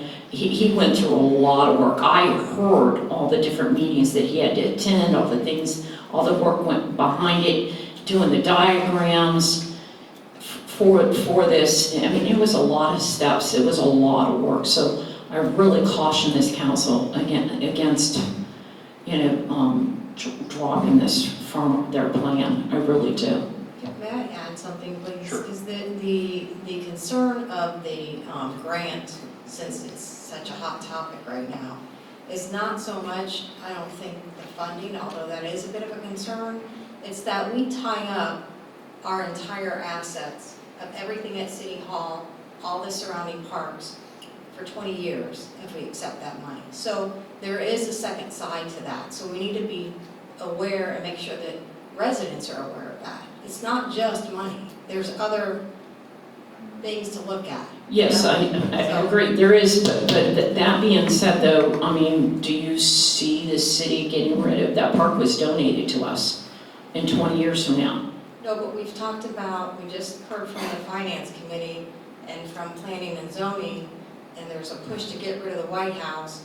Well, the only place to put that storage facility is on this property. And if we tie it up, then we can't do those things. So we just need to, and I'm not, this isn't a discussion for that right now, but we're dragging out the financing, and that's really not all of the story. So, you know, just throwing that little bit of information in there. But, you know, that being said, that we have, when you talk about financing and stuff like that and so forth, when you still have to build a building, we actually have spots out here we never use. We could put up a building even on this property to house some of that equipment. There's actually under this building right here. Excuse me, I'm gonna, in the interest of time, we're at 7:30 already, Jody's right, this is a discussion we're gonna have again. I To Jody's point, planning. it is a valid one, there's encumbrances placed by this grant, there's encumbrances placed by the grant of this park to us already, that's what we're finding out from the planning board. So that's why we have all of these groups working together. Lynn, I think, is the deadline June to respond on this thing? This grant? Yeah, there's some things we're gonna have to do by the early part of June. So we want to keep this on our radar. I mean, it sounds like we're going to have some debate, and I think maybe we need to have that at a work session. Doesn't have to be this next work session, but we need to have it, and you just keep us advised if you would please, of the deadline, because, you know, this deserves the best efforts, but I think we have a number of things. Jody's right. I mean, if we do something, you know, I know one of the proposals, you attach the bathroom. If you attach the bathroom to the building, then we can't sell the building. So little things like this, you know, make big changes. So we need to hash this all out, and so, but not tonight. We're just not going to do it tonight. But our park board would like the fact that the council's approval to try to start a fundraising campaign, because if nothing else, that money can be put into the park and used, even if we don't take the grant. We do a fundraising campaign to raise money to upgrade the park, with the caveat, you know, with the fact that we might not still take the grant, but still start a fundraising campaign, because all that takes time to put in place to make it happen. So you know, I actually would need that to start pretty soon. And I had met with the city manager about this. Him and I had a meeting the other day about starting a fundraising campaign. And all the money, any money we collect is still city money. So I don't see a downside to that, as long as we are collecting money to put into that park. And then if we should come up with anything to match that grant and decide to take it, we have it. Mayor, could we discuss that at the next work I was gonna say, session? And then if something comes about, we can vote at it on the next council. Yes, I was just going to say that, exactly. Okay, so If can you I don't ask that I mind, get put on the I'd like next? I'd like to call a point of order. I think it's just too much back and forth for this meeting. Okay. I agree. I agree. So, that great personal problem later on, I'm going to agree with you against June. No, We don't you're want- correct. You're Hang on, correct. hang on, June. Okay, hang on. Let me talk. Okay, I agree with what they said. He's called a point of order. We're going to table this for tonight, and you had a long report. Okay, this will be, make your presentation, bring your crew to the next work session, okay? Make your presentation. You will get consensus, but not approval from us that night, because we can't give you approval. Your approval will basically be at the next council meeting, and you'd be good to go. You'll know right how you stand, but this way you can think it out, because, I mean, I do have questions like what's going to happen if we collect money and then this thing doesn't launch, how do we get it back? So there's going to be some questions. So let's, Patty, if we would set it up as one of the work session items, and I'm going to, if there's no questions from the audience at this point, I want to move on to the next items. Okay, any other questions? Okay, good. Thank you very much. Appreciate it. Thank you. All right, let's go on to the consent agenda. We have approval of three minutes. It's approval of January 6, 2020 work session minutes, the approval of January 6, 2020 city council meeting minutes, and the approval of January 22nd, 2020 city council work session minutes. All three together is the consent agenda. Do I have a motion to approve consent agenda? So I have a first and a second by Dave Gaddis. Any discussion on council? Okay, all in favor? Aye. Opposed? Passes unanimously. Consent agenda 7, 8, and 9 are all approved. We move to item 10. Authorize the city manager to execute an agreement for development and implementation of a stormwater fee. The descriptive on this is to request to authorize the city manager to execute an engagement with Bryant Miller Olive, attorneys at law, to provide special counsel services for establishment of a stormwater fee program in an amount not to exceed $35,000. This, I think, was the city manager's point, right? Yeah, just clarification, it's 36,000. 36, I'm sorry, I read that wrong. Mayor and council, this is the preliminary stuff that we need to do. I want to make you aware, after I had some discussion with the city attorney today, and I spoke to Chris Rowe, for us to get validation, at whatever point we get to, we're going to have to take out a small loan for some equipment. And what Chris told me, it could be $25,000 and over a 2 or 3 year term. So that goes to the stormwater. And to get that validation, it will cost us an additional $10,000. But this is getting us to the preliminary part. And if we're going to go forward, we can move forward with this and come back to you with, and it may not cost 10, it may be 7 or 6 or something like that. But to do that, you have to have a loan of some type. It's kind of like what BEI did. They haven't had a loan, so that's why they went to validation. And I spoke to Chris, and I also spoke to Fred, and both agree. And I guess in Haines City, Fred said they did the same thing to get the validation. And I think we want that validation in the long term, so that money isn't challenged. So this initial thing, we'll do the study. Hang on, let me get a motion, and then we'll get it back to you, okay? Let's make sure this is being considered, okay? So do we have a motion? I'm not putting in the extra 10,000. This is just on the way I read it, with the exception that Lynn was right, it was 36,000, not 35,000. Do I have a motion on item 10? So moved. And we have a second? Second. Second. Okay, so now it's open for discussion, and Dave Gaddis, you moved it. If you want to move it, if you want to speak, or if you want to give it over to Lynn so he can finish what he was saying. I yield to Lynn. Okay, I'll bring it back to you. Yeah, I've outlined the situation, so if you have any other questions, I'll be glad to answer them, not ask them. And I'm sure Fred could weigh in on our discussion. Do you want me to weigh in? Let me go back to Dave, because he made the motion. Dave? Sure, go right ahead. Okay. Well, the discussion Lynn and I had was about the validation, and the purpose of doing the validation is to go through the court proceeding to have the circuit court approve of what you're doing. The good thing about doing the validation is you, in essence, close off the ability for somebody to come back a year, 2, 3 years later and challenge it. If it were my decision, I would not do it without a validation, because I think it's important that the city have certainty and in essence, finality about the decision that you're making. I can explain the validation process if you'd like. I wish you would, because I understand that we're like suing ourselves, but they basically tell it to everyone if you would, so that everybody knows what a validation is. Validation process is initiated, and the nominal defendant is the state's attorney, and in essence, you're going to court. It's a one hearing process where you go to court to prove that you have met all the requirements of law in going through the notice and process to put in place a valid, in this case, stormwater assessment that complies with all the requirements set forth in the Florida statutes that relate to stormwater assessments. And it's a good thing to do because you get finality, and you don't have the potential for having to refund money. There's a very famous case, I've read it, although it's been a long time ago, and it put,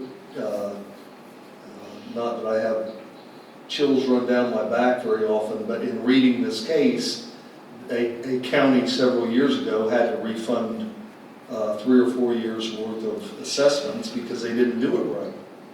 And they didn't validate the result, and that case is a very monumental thing for anybody that's doing an assessment. And I again say that the city simply shouldn't be in the position of having that income stream be in doubt. So that's what Lynn and I talked about, and I'm content with the discussion with him and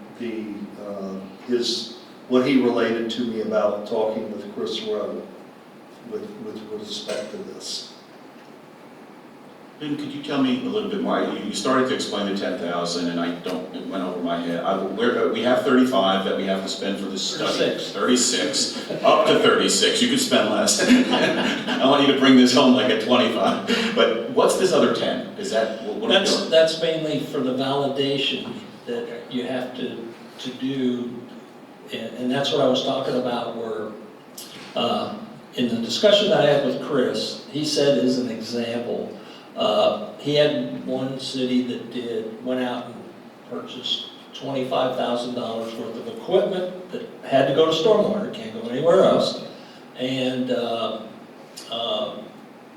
they took a loan out on it for, I think he said 3 years to me. Well, a loan for $25,000 for 3 years isn't a lot of money, but it's the requirement to be able to do the validation. So even though we have the money, essentially, we have to create an event, if you will, so that we can get it into the validation, basically. Right, that's what Chris told me. And you know, I'll have further discussion with him because, you know, I know I talked to Fred about this, but I thought, well, I wonder if we went ahead and bought all the check valves, so we get them at a better price, if that would work as part of the equipment. So that's a discussion I'll have with Chris on the side, but that's, you know, just the first thought coming out of my mind, because I don't know.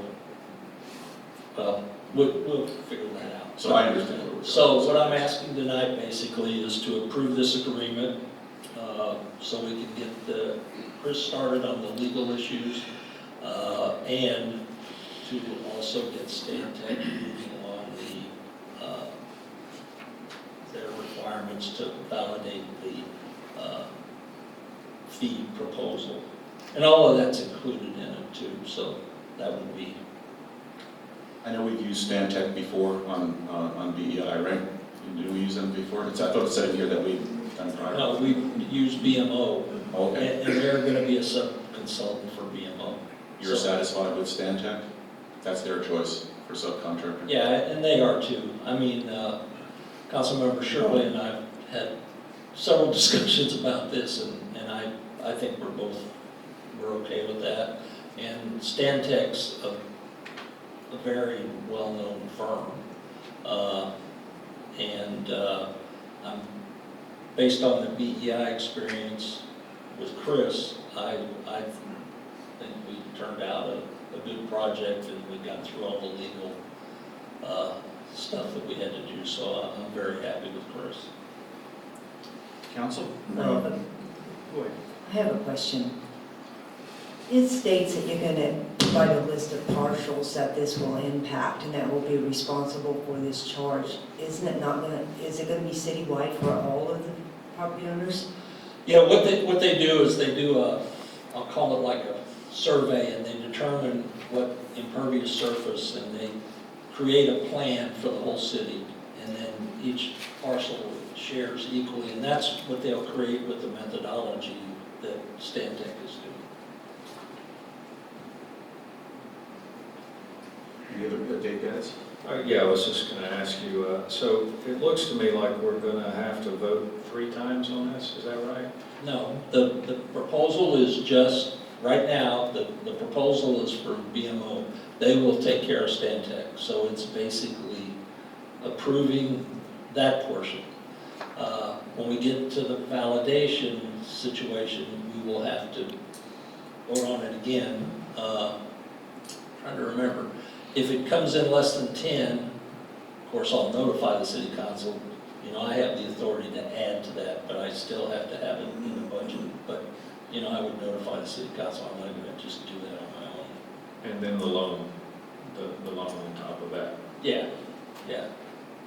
We haven't passed this yet, though. I mean, this is to get the funding mechanism in place, to get the legal studies, but then we are going to have that hearing, and we're going to make sure that the citizens. Right, just to explain, we have to provide the plan for the equipment, okay? And it's kind of the same thing we did with BEI. We did not have the loan until after we had the validation, but we still had to, the validation knew that we were going to get a loan. Can I ask a question? Just for clarification purposes, you keep saying a loan to purchase equipment, but the loan is really to purchase equipment to do the repairs for the flooding, not lawnmowers or something unrelated. It's for equipment that will repair the problem. It can only, it's kind of like the stormwater fee. The funds can only be used for stormwater, it can't be used for something else. We're not validating buying lawnmowers or anything like that. no. It sounds to me, I mean, everyone here knows we have a flooding problem, but it looks to me that it gives more of a more concrete evidence that we do have a problem whenever we're financing parts to make these repairs. Right. Am I reading that? That's the start of it with this agreement. For them to do the study and for Chris to do the legal documents that we need to move forward. Okay, this is just step one, the study. This study is pretty much the seed money to get us started on the stormwater fee process. And the stormwater fees are really a low-hanging fruit right now for the city to increase revenues and offset some of the infrastructure backlog that we have. City manager sit down and he scrubbed his capital improvement priority list there, and he's got some new numbers. And then when it was applied to we did some calculations on the reserve burn rate, how far we could get down the road. And after updating those numbers, without stormwater fees, in fiscal year '23, we're basically down to 8% of our existing reserves today. Now, if we go to a stormwater fee scenario, and it's just actually a pretty low impact. $120,000 a year could offset our capital improvement budgets. $120,000 a year basically equates to, we want some numbers, but it's basically about $10 a month in stormwater fees for dwellings, and even less than that if we've got the formulas right for condos, which we're not sure. A lot of maybe even backwards there. But if you apply stormwater fees to this burn rate of our reserve, guess what? In fiscal year '23, we're actually putting some money back into our reserve fund, and we're actually at 41% of today's existing reserve. So you can see there's a huge difference in, if we incorporate the stormwater fees, it could really resolve some of our problems with this infrastructure backlog. So it's low-hanging fruit. I think this is the first step, and I think we really need to move in this direction. And I have one question. This is not in our budget right now, right? So you're going to do a supplemental budget request? We'll have to do a budget revision, or a budget amendment, I should say. But I'm going to hold off on that a little bit, because we may not have to do as much. So when it gets probably closer to May or June, then we'll let us know. If I need to do some amendments, then we'll do it. But I'm still going to take it out of the stormwater. That's the plan. Right. And we had a pretty good savings on 3rd through 6th Street. We returned about $45,000 from that project. So it's watching what they do and limiting. So if we can find it, that would be great. And I don't want this to be lost on council, and I most definitely don't want this to be lost on the citizens. We're going forward, well, at least going forward the preliminaries to do a stormwater fee.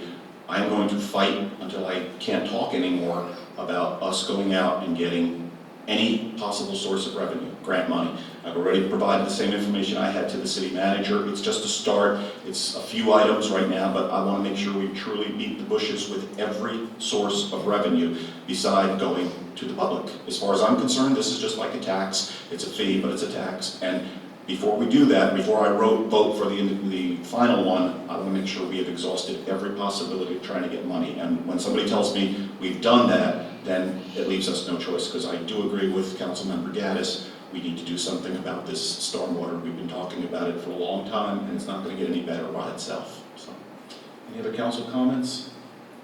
Open it up to the citizens. There being no comments, it's back to council. Any comments? Dave, you moved it. Any last words? Nope, I'm ready to call a vote. I'll call that vote, thank you. And with that, Patty, roll call vote, please.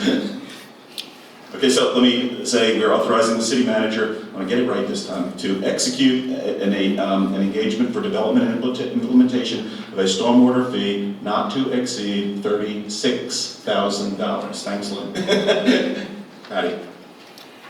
Councilmember Beam, Aye. Councilmember Gaddis, Aye. Councilmember Shirley, Aye. Councilmember Swope, Aye. Councilmember Aki, Aye. Vice Mayor Gunn, Aye. Mayor Manzo. Aye. So it passes 7-0. City manager, you're authorized to proceed. And you'll let us know if you have to cap the budget, but hopefully keep up that good work with finding cost containment on these projects, and maybe we won't have to actually expand the budget and we'll stay within our budget. That's great. Move on to item number 11. This is to authorize the city manager to execute an interlocal agreement with Pinellas County for replacement of dune walkovers. This is an authorization of agreement for construction of replacement dune walkovers at public beach access sites. And this basically, as I remember looking at this, I think it's everything north of 21st Street, is it? 21st and North? It's 21st, 25th, Howard, and Harrison. Those are the beach accesses. Do we have a motion? So moved. Marv and then Jody. Jody second? Second. Okay. Marv, you have comments, or you want to turn it over to Lynn and I'll get back to you? The only comment I have, I know the work has to be done. It's a long time in coming, and it's finally here. Council comments? Lynn? Yeah, Mayor and Council, this is a request I made over a year ago to the county, asking them for some funding for the beach accesses. They're basically dune walkovers, they're boardwalks, and I'm sure some of you have been on some of them. They've been around a very long time, and the county is funding other cities' assistance, not funding them 100%, but they're assisting with other cities' boardwalk improvements. I think this is an opportunity to get some of that funding. The agreement lasts till December 31st of 21. We would have to go out to bid.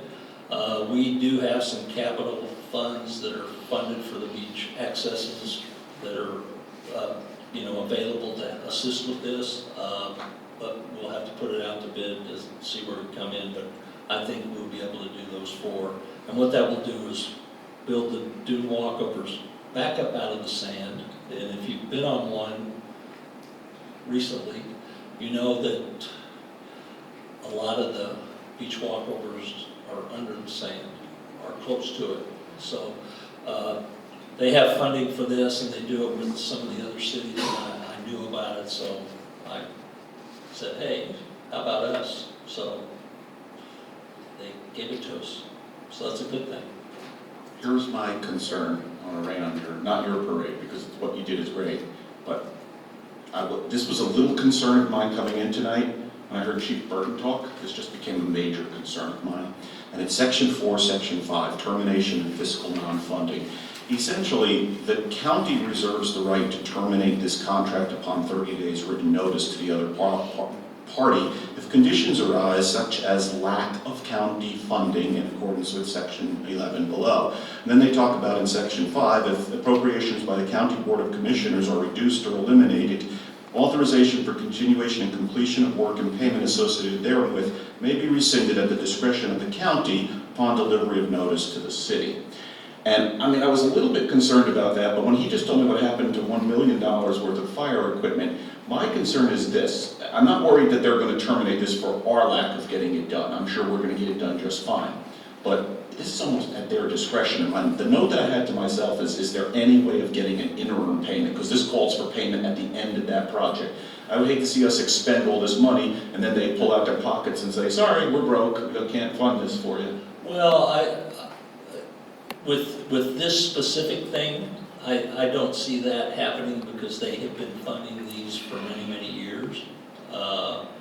And it's my intent to get this out to bid and get it finished. This isn't a year-away project, to be honest with you. This is a project that's pretty simple. You're gonna go out to bid, or basically boardwalk. So, you know, I think that's something that's pretty simple, and I'll be coming to the council asking for authorization to do that. And Kyle is getting some preliminary numbers for me as we speak. We've had some people come out and look at them, so. I know it's in this year's budget, and I don't expect it to go away. It's kind of like, it's like the penny money for Gulf Boulevard. Because that's kind of where this is, well, I know that's where it's coming from. It's coming from that penny money for beach renourishment that they dump in there, and that's where his budget is from. So I don't want to put words in your mouth, but you think you can get this done before the end of this fiscal year so that they can't change their mind at the county? I'm hoping, but you know, it depends on the bid process and everything. That's depends on a lot of things.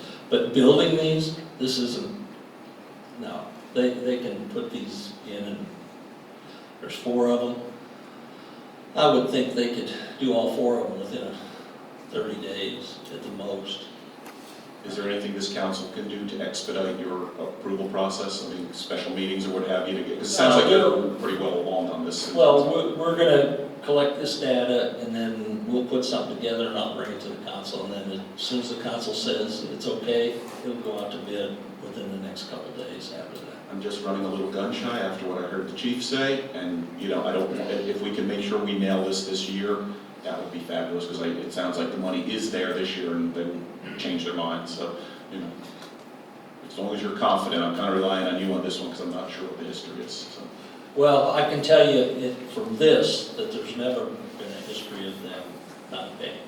What agreement was in the fire thing, and I don't really know, because it really wasn't brought up in our task force that I served on last year, so.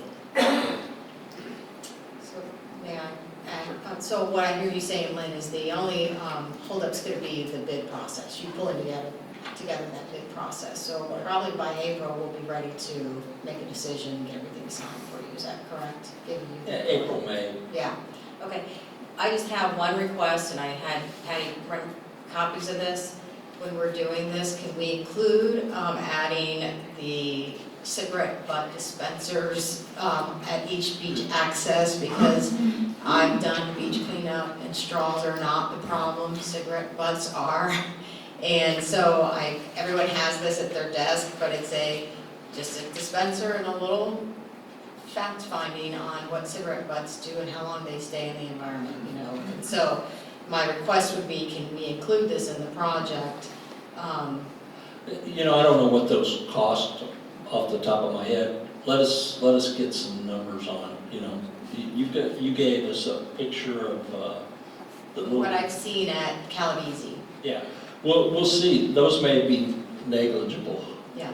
Okay. If they're kind of like those little, like we have out here at the back door, those are negligible in cost. So we wouldn't even probably include them in the project, because then they'd get a markup. It'd be better for us to go direct. Okay. Just a request while we were talking about that. Council, any other comments, questions? Turn it over to the citizens. There being no comments, we're back to council. Any other comments? Marv, you brought it. You have the last word. The last word is let's move forward. Patty, would you please do a roll vote? Councilmember Beam, Aye. Councilmember Gaddis, Aye. Councilmember Shirley, Aye. Councilmember Swope, Aye. Councilmember Aki, Aye. Vice Mayor Gunn, Aye. Mayor Manzo. Aye, it passes 7-0. And City Manager, you're authorized to enter into the interlocal agreement as described in item 11. Item 12 is the status report for Bellevue Islands Estates. BEI undergrounding is requested by Mayor Gunn and is to provide the council and residents a brief update regarding the cost, schedule, and performance of the project. That's the City Manager brief, so I'm not sure who's presenting this. Is it you, Lynn? City manager. City Manager, okay. All right, so with that, City Manager.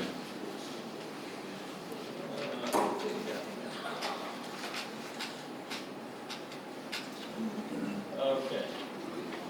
Yeah, we've got a slideshow, and I want to thank the Vice Mayor for, actually, he did most of the work on this. I just gave him a bunch of numbers. So I want to thank him for the help, and we had a little discussion was it Friday, I think? And I got this beautiful document on Sunday. So, we're going to talk about the Bellevue Island Estates undergrounding project. It's been a very successful project, and there's another street that's looking into it, Harrison Avenue. And I know I've had one other street come and get a petition, but they haven't moved forward at this point. So the big change is a couple pictures we're going to show. This is the way it used to look, kind of like in, I guess I relate it to China or something, where they had a lot of wires hanging around. Not picking on China, but you know. And what it looks like today with no wires except the new street lights. Just to share with you a couple pictures of that. Another picture showing all the wires, and to the right what it looks like today. Some of the background, this project will improve the reliability for adverse weather, the chance of wires coming down. We did a double loop system, which means it's kind of in a circle where if something breaks at one area, it's not going to affect everyone. It's only going to affect the portion of the area, and it's newer, improved infrastructure.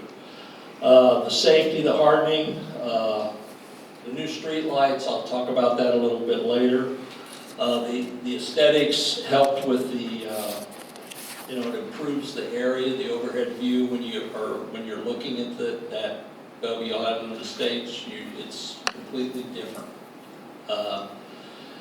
And it was financed entirely by the residents of Bellevue Estates Island by special assessment, kind of like what we're doing with stormwater.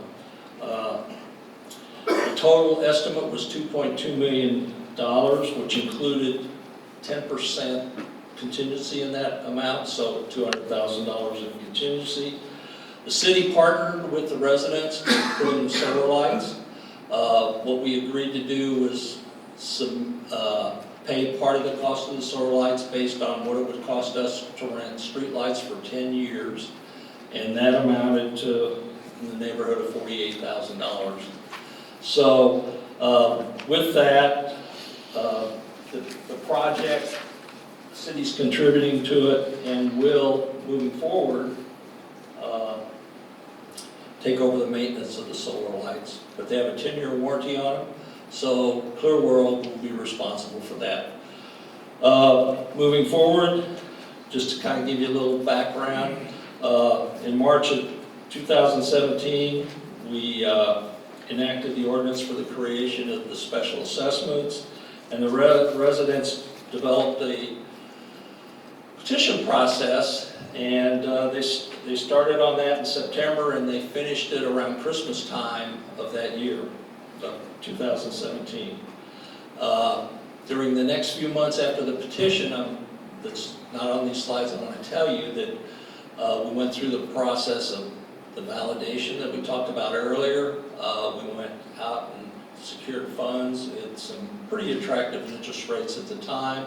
Found a bank that would take a 20-year loan based on assessments, so residents weren't paying a large amount up front. So we broke ground in April of 2019.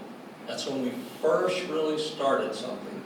Put conduit in the ground, and a lot of you live in that area, you know what I'm talking about.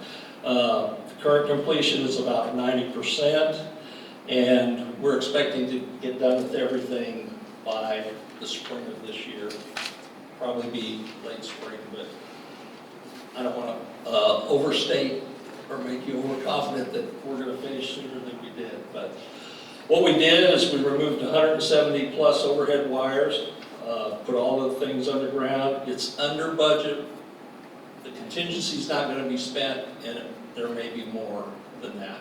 But so we're a couple $100,000 at this point under budget.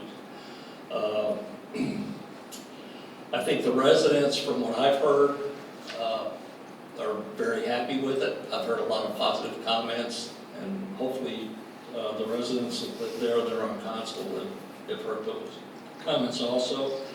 The solar street lighting, it's independent power system. It was bought from a company called Clearworld out of Louisiana. They're programmable, and we can, I can walk up to a street light with a iPhone or iPad, and I can change the intensity of the light. I can make it brighter at a certain time, make it go up and down.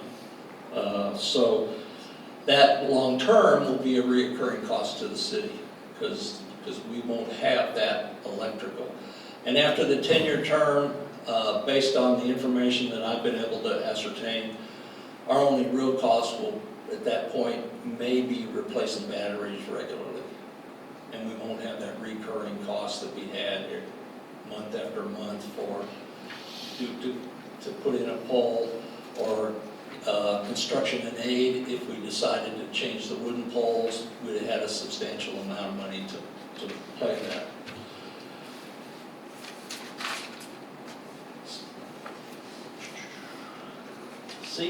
Sequence of events, and this is for any project in the future. The binding cost estimate is really the first thing that we need to do, and we've started that on Harrison. The cable costs, we need to do those things ahead of time, because we found in this project that some of the numbers that were given to them initially were a little misleading, and they weren't really talking to the people that were going to do the work, because no matter what anybody thinks, it has to be Duke that's going to do your utilities. It's not going to be a subcontractor other than a Duke subcontractor.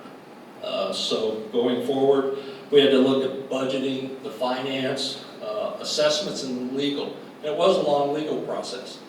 Future projects, there's still going to be legal expenses. However, the ordinance has already been set in place, so that's going to save the future projects the money long term. One benefit was, this was 4 streets. It would be more beneficial if streets banded together. I think there would be some cost efficiencies and things of that nature. It's in, I know in Councilmember Shirley's case, there's 23 residents on Harrison Avenue. That's about 1/5 of the BEI project. So, you know, there's going to be some additional costs unless another street or two decides to participate. And this gives us the opportunity now. We've been through it as guinea pigs, and you know, we can thank the BEI's residents for letting us use them as guinea pigs. So thank you for that. We've captured all of that data and things. I have boxes of books that I've collected through this process, so it's very, very important and it's very helpful for the future. And we're going to kind of use this for the stormwater fee. We're starting a process. There again, it's, as Vice Mayor and I talked, it's another playbook. Some of the things that are still outstanding, complete from the bridge on 22nd Street. We've still got a subaqueous bore to do there. We've still got one street light and about 3 homes with some cable issues. And if there's any others that haven't told me that there's a cable issue, and you know about that, please let us know, because we talk to the cable people almost on a daily basis. Something that we need to evaluate, Duke Energy is giving us a credit on the project. The thought is but it would be something that the residents would have to recommend there, to evaluate taking it all the way to Gulf Boulevard, to harden the power to the transmission lines. Right now, that power from BEI actually goes down Bayshore to 21st Street behind the houses and down to Gulf Boulevard. Duke did give me a price on that, and at the time, if we hired a contractor to do the boring, it was about $30,000, and then if they did the wiring, it was going to be about 40 or 45. So the credit currently that they're offering us, which is about $73,000, is pretty close to that same number. But I feel that we need to go back to the residents in Bellevue, States Island, and ask them that question, if they're willing to take that credit and use it to harden it all the way to Gulf Boulevard. And then, once everything's done, we'll do a detailed audit to make sure that where the money was spent. This is a separate account. It's not part of the city's general funds, or it's a capital fund project, and it's being paid for with assessments that we collect every year. And a resident with the assessment, if you had underground lines, your assessment is $1,267.70 a year. If you had overhead, it's $1,611.70 a year. And when I say that, I mean overhead to your house from the street. About 25 people paid it completely up front. And just some additional information on that is that there's once a year time frame that you can pay it off, and it's only in April of each year. That's been set up in the loan agreement, so in early April we will calculate what that payoff is for each one of those, and if someone wants to pay it off, they're welcome to come in, and we will pay down the loan. Long term, what I think we will be looking at is we'll be adjusting the assessments once the project is closed out, because there is some savings. The people that paid up front, we'll have to refund some money to them, but the assessments, the best way to do that is just reduce the assessment over the long term. Do you have any questions? Glenn, just like to bring up the wiring from 22nd and Bayshore to Gulf Boulevard, going way back when, before you were here. The discussion was to go and do that originally. The only thing that deferred that was Duke Energy's plan to run a double loop system rather than a single. They changed the game, and that's what caused us a lot of grief up here. But again, you know, those wires also pick up our sewer system on 22nd. And a good portion of the city would probably love to have that system running all the time rather than being out for 8 hours, which it has been in the past. And I know Bel Air Shores sewer system ties in ours. So I know this is not the time for this discussion, but I'd like to put this on the next work session so we can discuss it fully and move forward to get those wires run from Bay Shore 22nd to Gulf Boulevard. Because the wires going behind the homes on 21st Street that feed us fail often. And that's one of the biggest failure rates, was the homes behind 21st Street where we lost power. So we haven't had any big storms since, but I'm sure if we have a little wind out there, we're gonna lose power. So all that money would be spent in vain if we didn't do the job the way it was originally planned from the get-go. That's all I have to say. I think everybody recognizes the benefits of it. The concern is that it wasn't in the original scope of work, and if we obligate that money without consulting the residents, whether they accept and understand those benefits, or, hey, I want my money back because that wasn't in the original scope. That's where the city manager said, we really need to poll the residents and see what they want, just to keep the city on. Unfortunately, when we had the big increase in money, that was pulled out of the project. So there's no real documentation, it's just everything that was discussed 3 to 5 years before that time. So I think we need to have a discussion and cement this and move forward. Get it done. Does this require a petition? I think you put it on the next work session. I've already nodded to Patty and she caught it, so this is on the next work session if you want. I would, And then we'll take it. I would I think yes. think we would do some type of petition, and I'll get some clarification from Chris Rowe about that, because I don't feel that we should go forward with that unless the majority of the residents in Bellevue Estates Island, it's your money, and if, you know, you're fine with it, it's great that we were able to get $73,000 out of Duke, so that's a good thing. So, you know, moving forward, I really believe it needs to have some type of participation from the residents.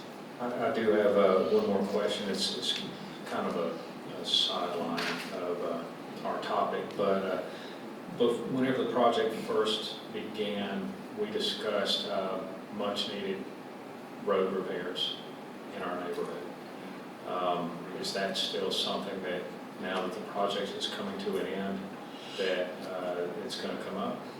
We're going to go out to bid. I was trying to jump off the last paving that we did on 3rd and 4th Street, but couldn't come to an agreement with the contractor without him getting some mobilization, so we're going to put out the paving to bid. We have, between savings, we have somewhere between $180,000 and $190,000 of money to do paving, and about, don't quote me on that number, but it's probably 50 or 60 for curb work. And what my intent was to do is do as much of that as I can. And every year we've put money aside. We're a little ahead of the game. This year we put $120,000 in the capital budget for paving, with the focus being on Bellevue Estates Island, because we kind of backed it up until this project was done. So that is the intent. Thank you. Any other council questions? Can I just make a statement? I think this is helpful. Thank you, Lynn and Glenn, for putting this together for other projects moving forward. Very helpful to hang on to. Citizens? Mr. Hansick? Yeah, sure. This way everyone can hear it. Yeah, that's fine, Lynn. Thanks.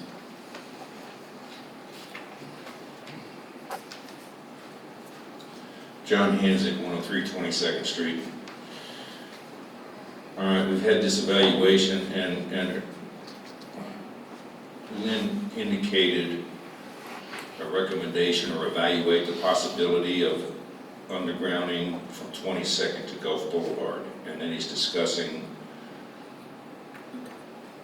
the power lines that run on a property line between 22nd and 21st. Seems to have a history of failures. I don't know of any failures on that since I've been a resident here. I do know that the first or second summer, we had a transformer blow on my side of the street. The other side, the south side of 22nd, they had power. We were out for 12 hours. And then when the power company came to try to do it on a Sunday morning before 8 o'clock, some clown across the street on 23rd called the sheriff and stopped the deputies, or stopped the construction from replacing the transformer. So this question about undergrounding or evaluating the potential for going from 22nd from Bayshore to Gulf, how does that affect the residents on the north and the south side of 22nd Street? If it does at all. It has nothing to do with those residents. Basically, if the Bellevue Estates Island went forward, what we would be doing is in the right-of-way on 22nd Street, we would be putting in conduit and new wiring to Gulf Boulevard. The wiring that's behind your home, the wiring that's behind the homes between 21st and 22nd Street, there would be nothing done with that whatsoever. Okay. I do have a second question, and I think it's somewhat been answered, but I'd like to get some clarification. I don't believe I've missed too many council meetings since becoming a full-time resident. I don't recall hearing anything about repaving BEI after undergrounding in previous meetings or work sessions. It may have been there, I may have missed it. So my question is, obviously it's being planned, it's being budgeted, potentially budgeted for. How does this affect the current repaving schedule in the remainder of the city? Well, the streets, Donato, Alita, and 22nd down beyond the bridge, they were planned some years ago to be paved, and with this is my understanding, they were planned to be paved. With this project, the city opted to wait because there's no sense in tearing up a street twice. I do recall that conversation. My apologies. So, okay, so this isn't going to affect the current schedule that's already approved in the fiscal year budget? No, what we do, actually, we're getting ready to purchase a software program for paving condition index. And we're going to do some studies on every street. And what this does, it's a software program that you drive the streets and it evaluates, basically. It tells you. Evaluates the street, and then we'll have that data for all of the streets in the city. And going forward, then that's how we'll develop the long-term plan to do that. Thank you. Thank you, Mr. Hanzig. Any other citizen comments, questions? Back to council. Actually, back to you, Lynn. Do you have anything you need to add? I think we're finished, right? Thank you for the report. Glenn Gunn, thank you for your work in putting this all together for the city manager. And it was a success by all evaluations. And Harrison Avenue looks like it's going to be probably next on deck here. So if it goes through. Okay, next we go into the individual reports, and the first is the city attorney. Fred? No report. Thank you. City manager? The code report is behind my tab. The accountant gave me the financial report on Friday, and I made copies for you. I am working with him to come to a meeting probably when we do, we're going to do a quarterly snapshot, I'll call it. And then he's agreed to come to a meeting and give the council an update on that. So that'll probably be. This is for what? Pardon? This is for what? For the county? For the the accountant to come to a meeting and kind of give you a financial update. And that'll probably be at the April meeting at this point in time, because we're working on putting some data together. And along with that, we've been working on kind of going through all the costs for the Bellevue Estates Island and trying to get those numbers tamped down to where they're at. Next work session, we agreed is the 19th of February. Everybody's fine with that? And then in the future, they will always be on the third Monday. Except if it's a holiday. Except if it's a holiday. And hopefully, I don't think we have any other holidays. I left something also at your, to look at. We budgeted to do something with this sign out here, possibly digital. I left some proposals there, and maybe we'll, what I'd like to do at the work session, this is something to take home, we're not going to discuss tonight. We'll just chat about that at the work session. Don't forget your traffic comments by next Monday, the 10th. And the valve company is coming February 17th, the week of. That's what they told us. So, any questions for me? That's all I have. Lynn, I had one question for you on, you gave us security measures, I read then. Again, it's something, and I'm glad we kept that, we're going to keep that in the shade, but comments on that, did you want to deal with that at a work session, or you want comments from us? This all needs to stay, security needs to stay in the shade. It'll probably be simpler to keep it that way if you just send me any comments that you have about that. We are looking at, we're looking at the proposals and trying to get some updated proposals for what they recommended, because they're a little different, pretty close, but so we have talked to some security firms, and we'll see what those costs come in at. I've got a question about your budget numbers.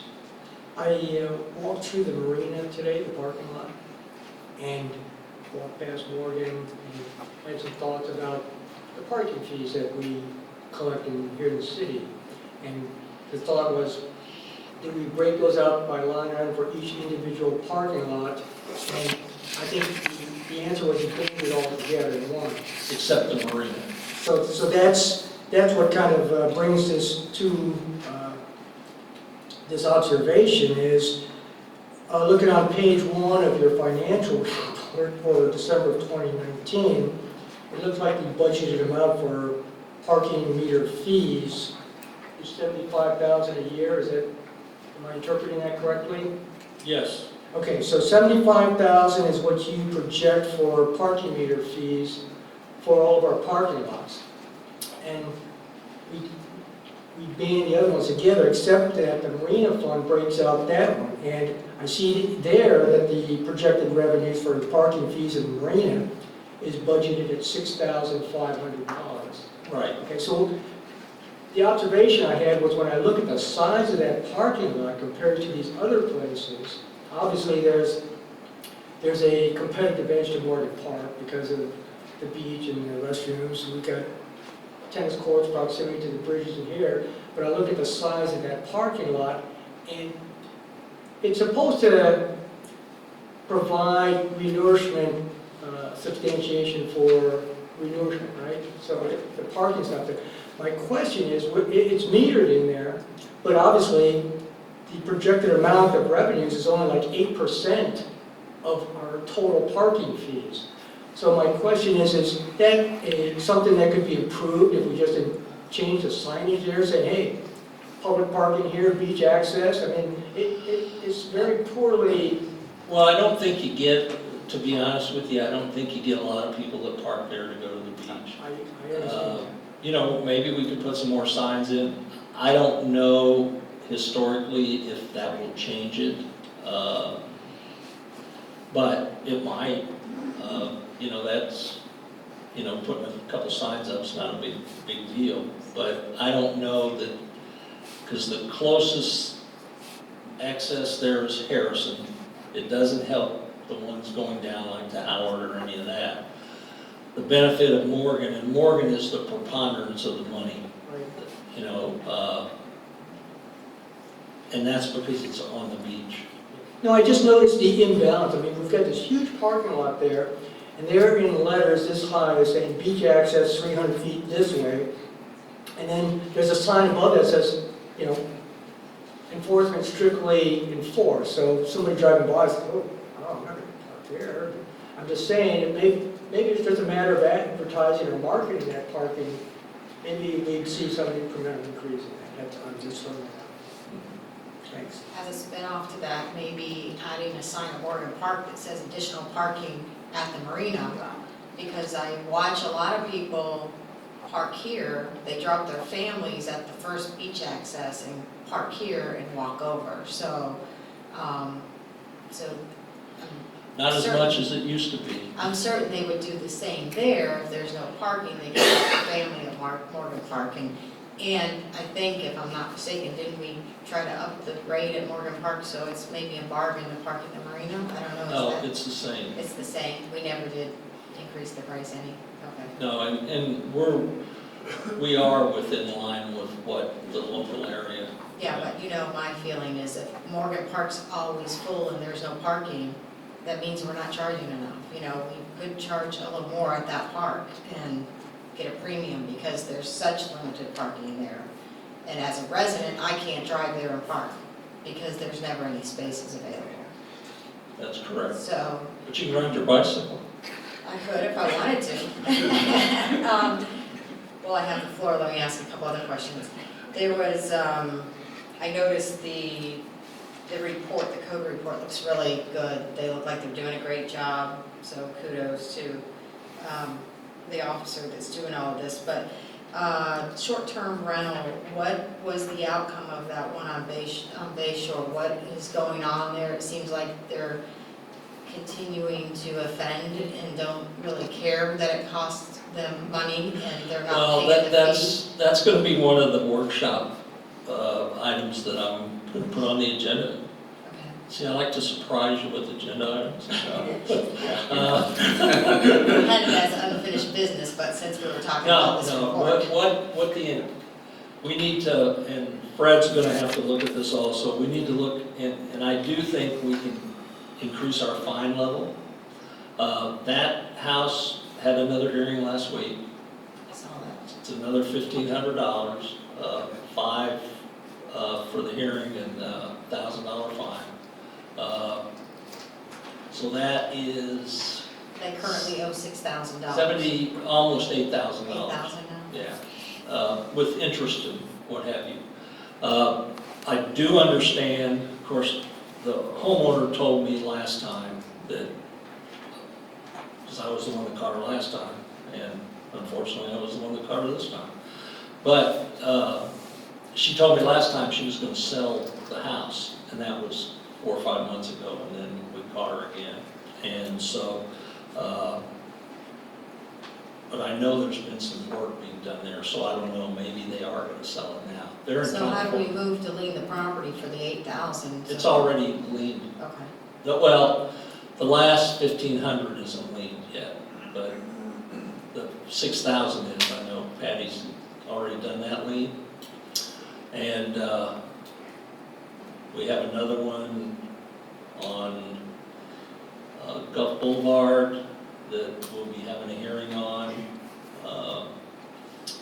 Is it the 19th, Patty? Do you remember? Those must be the two that I saw on. We caught this one.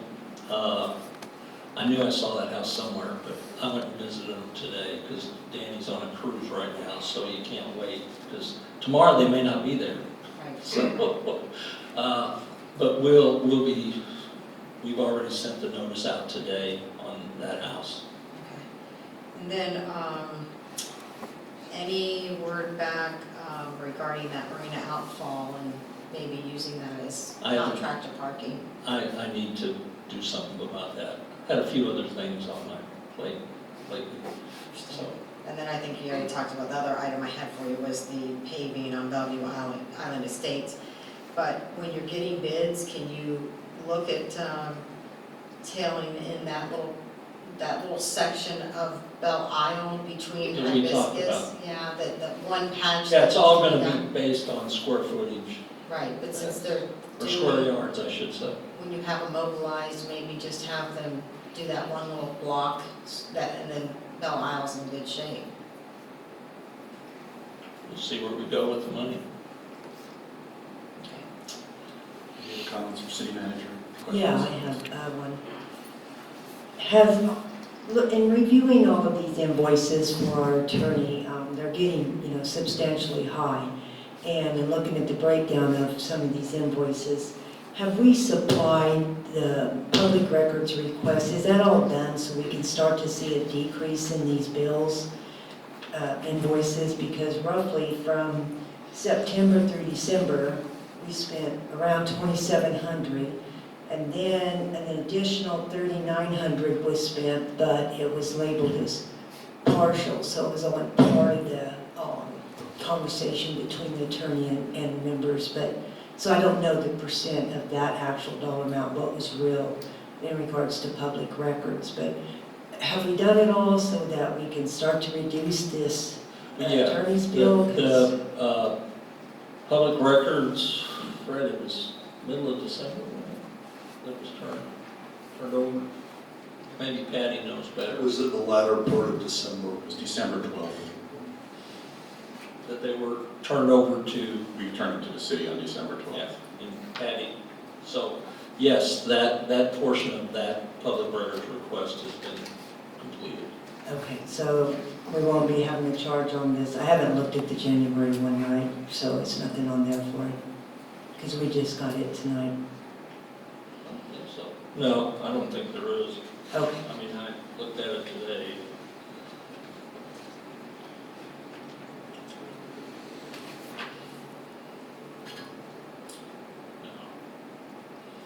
Okay, that's all I had for you. Thank you. Any council comments, questions? Citizens? None? Okay. Thank you, city manager. City clerk? Nothing. Okay. Thank you. No unfinished business. We go to city council comments, even month. We start with Robin Ocky. No comments. I think this meeting was very nice. Good job, guys. Thank you. Mark Beam. All the questions I had were answered, and looking forward to the workshop to discuss a few items. That's it. Very well. Clear, guys? I have nothing to add. Joey Shirley? Nothing. Rita Swope? Nothing. This is too easy. No, I know you got something. And I'm going to talk about the same thing, so it may be more. Go ahead. I saw your thing. Go ahead, Vice Mayor. Yeah, on a weekly basis, I'm seeing stuff from the Florida League of Cities, and, spread the word on this, the preemption stuff and short-term rental stuff. And my concern is that I'm not seeing a lot of getting ahead of this issue. I mean, I see this tsunami building there, and I'm not quite sure if I were a betting person which way I'm going to go, whether or not we're going to successfully defend this home rule. I have my doubts. But anyway, my emphasis at this point is to get ahead of this problem, not just be reactionary, but I'd like to see us get proactive in this thing, to start thinking about what are the potential impacts of this stuff. Some of that is outlined in some of the stuff coming out from Florida League of Cities, noise, parking, trash, etc. Law enforcement's going to be a big one. We just heard from the sheriff's office tonight that, hey, the biggest issue we had was in the short-term rentals here. It's not the residents here that's causing the problem. So if you look at the budgetary impacts, I mean, the law enforcement contract is one of the biggest drivers in our expenditures, and who knows what's going to happen there. I don't know whether it's just going to be rolled in and absorbed, or whether there's going to be some impacts there. What's going to be the impact on the demographics of Bel Air Beach? Is the average age going to change? Traffic congestion, what's going to happen there? Property values, I'm not quite sure. What are going to be the increased impacts with respect to our beaches and the access? It's low right now, but if you have a high turnover with short-term rentals, obviously we're going to start seeing some more impacts there. The Bel Air Beach strategic plan starts off by making assumptions, and there was 10 of them originally, And as part of our work session, it's time to go in there and take a look at these things with the idea in mind that if this preemption home rule stuff changes, it's going to change our assumptions. And we need to start thinking about what are some of those changes there and get ahead of this stuff. More importantly, are there areas that we can capitalize on and possibly have fees, or by understanding the impacts, we can start adjusting our cost basis and that sort of thing, user fees, whatever, and try to get ahead of this thing so that hopefully if this thing passes, if we thought about it correctly, done our homework and prepared for it day one, we've got some ordinances and codes and resolutions in our back pocket that we can just throw right on the table and from day one start solving the problems, not have to spend a year trying to figure out the impacts and how we're going to deal with it. So that's where I'm kind of going with that. There's been some question, I had some discussions with the city manager about how this stuff affects homesteading. And as I started looking into this a little bit further, I think there's some questions and research that need to be done on the implications of homestead. The thinking is that, hey, your homestead, you cannot do any short-term rentals. But when we research it a little bit, there's this Florida statute 196061, which is labeled rental of homestead to constitute abandonment. What they do is, for tax purposes, they create the linkage between short-term rentals and you're abandoning your homestead. Well, I think there may be some provisions in that Florida statute that allow homesteaders to capitalize on some short-term rentals. It talks about 30-day limits, 2 consecutive years and things like that. And I'm thinking we may need some legal research done on that to help the council understand what the implications are. When I start running just some random numbers, not even looking at the non-homesteaders, when I just look at the homestead people, if there was a loophole in this thing and they're allowed to do a short-term rental less than 30 days for 2 consecutive years, I mean, there's revenue flowing through here.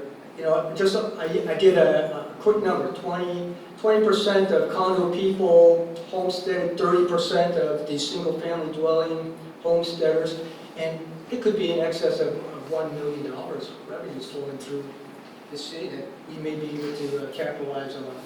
So I throw that out there, put on your thinking hats, and when we get together for the next work session, maybe start thinking ahead of some of these assumptions and what the impacts might be. That's all I have. Thank you. To show you that we don't talk because of the sunshine laws, I have similar comments that I was going to make. I sent everyone on the council an article from the Bee that said city preps for fight with state, and that was about Indian Rocks, who lost their grandfathering and started with this short-term rental. And it was funny because it happened, this article, I had no idea this was coming out, it happened the day after I was speaking about this at the last work session, about where our legislature was going. And that's what I want to focus on tonight, folks, is where our legislature is going and what we can do about it. I wish I had the answer for you. I don't have an answer. I have an offer, and I'm going to make it to you first, and I'm going to make it to the city, to the Big C next. I've been mayor for just about 1 year now, and I've sat by and I've jumped into a lot of stuff that I understood. I've jumped into some stuff that I didn't understand. But I've sat back and I've watched how some of these organizations like the Suncoast League of Cities and the Big C and things operate. Mark Bean was with me at the last meeting, and afterwards he said to me, you know, the Big C is really influential. And I said, is it? And here's my problem, okay? And I'm going to speak, I've asked to speak to them next month, but I'm going to give you a preview. The Big C meets every month, all the mayors on the coast, and we're all uniquely situated. Yet, we have a budget of $800 in the bank right now. We can't go up to Tallahassee, but we're going to have to figure out how we can. We had a press conference not too long ago whereby all the mayors banded together and said this short-term rental bill is no good. This was before the session even got in because we knew it was coming back. It's back, folks. It's like Jason and Friday the 13th. It just keeps coming back, okay? And you can't kill it. And I was one of 3 mayors who went to Suncoast League of Cities for their annual planning. It was myself, Mayor Kritikos of Clearwater, and Larry Lund of Treasure Island. And we spent our whole morning giving them priorities. And this was one of the priorities. I said, we can't allow this thing to pass. It's going to kill the coastal communities. And then what comes out is their legislative priorities: resiliency, transportation, modernizing wastewater. That wasn't one thing that the people in the city wanted. Not one thing that the mayors on the coast wanted. We have been told that Gulf Boulevard is a secondary corridor. We're not getting any money on transportation. These folks, okay, and this is going to get me in trouble, but these folks are allocating what's best for their city. And I said when I was sworn in, I'm going to do what's best for our city. So I'm going to address the Big C next month, and I'm going to try and call them to action and say, we need to get our message out there. Nicholas DeSigli is our representative. Have you ever seen him here? I've never seen him at a mayor's council meeting. I've never seen him at a Big C. He was invited, and I spoke with the person who chairs it, and he said he doesn't want to come because you're going to beat me up. You're darn right we're going to beat you up. You vote against home rule every chance you get, okay? He's voting for this, and he's on this committee that's going to hear this tomorrow. Tomorrow they're going to hear about some of these bills that I'm telling you about, the short-term rental and the Burt Harris Act reform, okay? Vice Mayor, Tallahassee has us figured out every which way but loose, okay? They've got the short-term rental bill, which is being pushed through by one group of individuals. And they didn't get it through last time, but they're trying again this time. And if they don't get it this time, they'll do it again next time. It's passed through its committee, it's coming up for more committees. It's moving.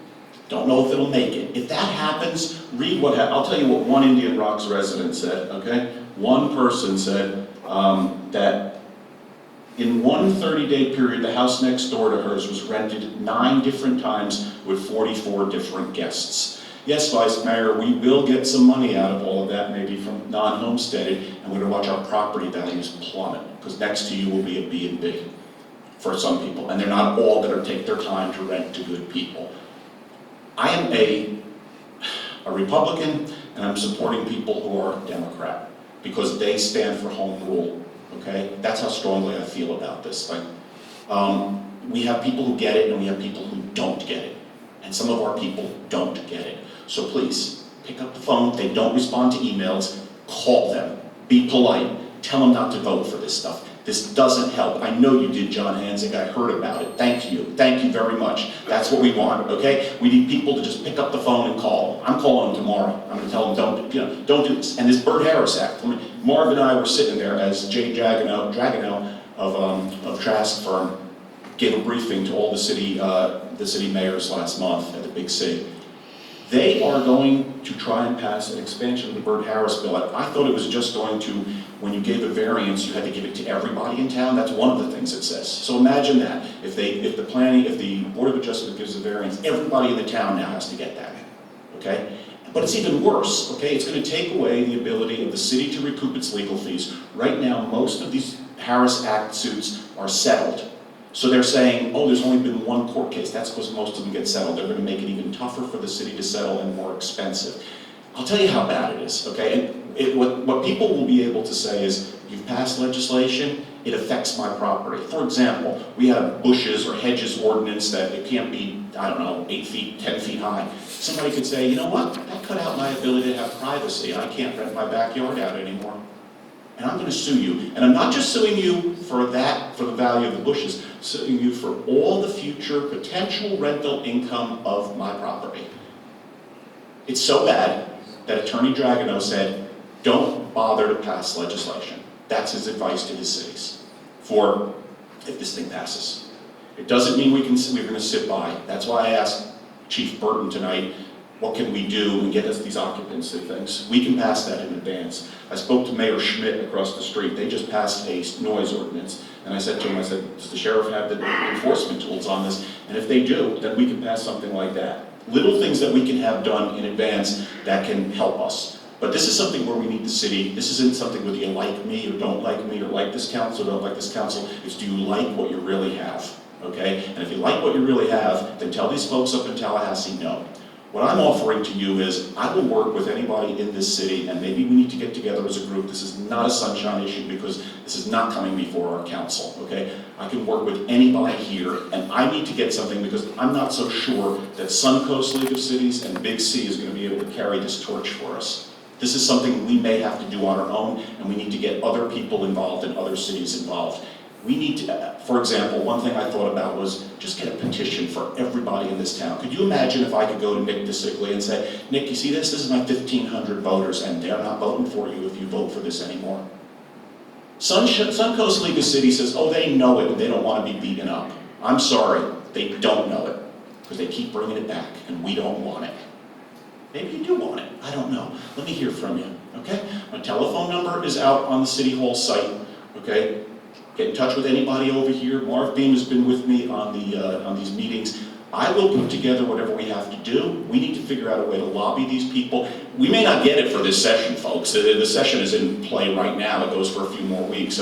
But this is something, they're coming back. If this stuff doesn't pass, they'll be back again, and we need to be ready for this next fight, because we will truly lose our ability to govern this city. We're going to be sitting up here and having proclamations that it's, National Flag Month or something like that. I will not, and no one here will be able to pass anything if they get their way. Got to take care of this at the ballot box, folks, okay?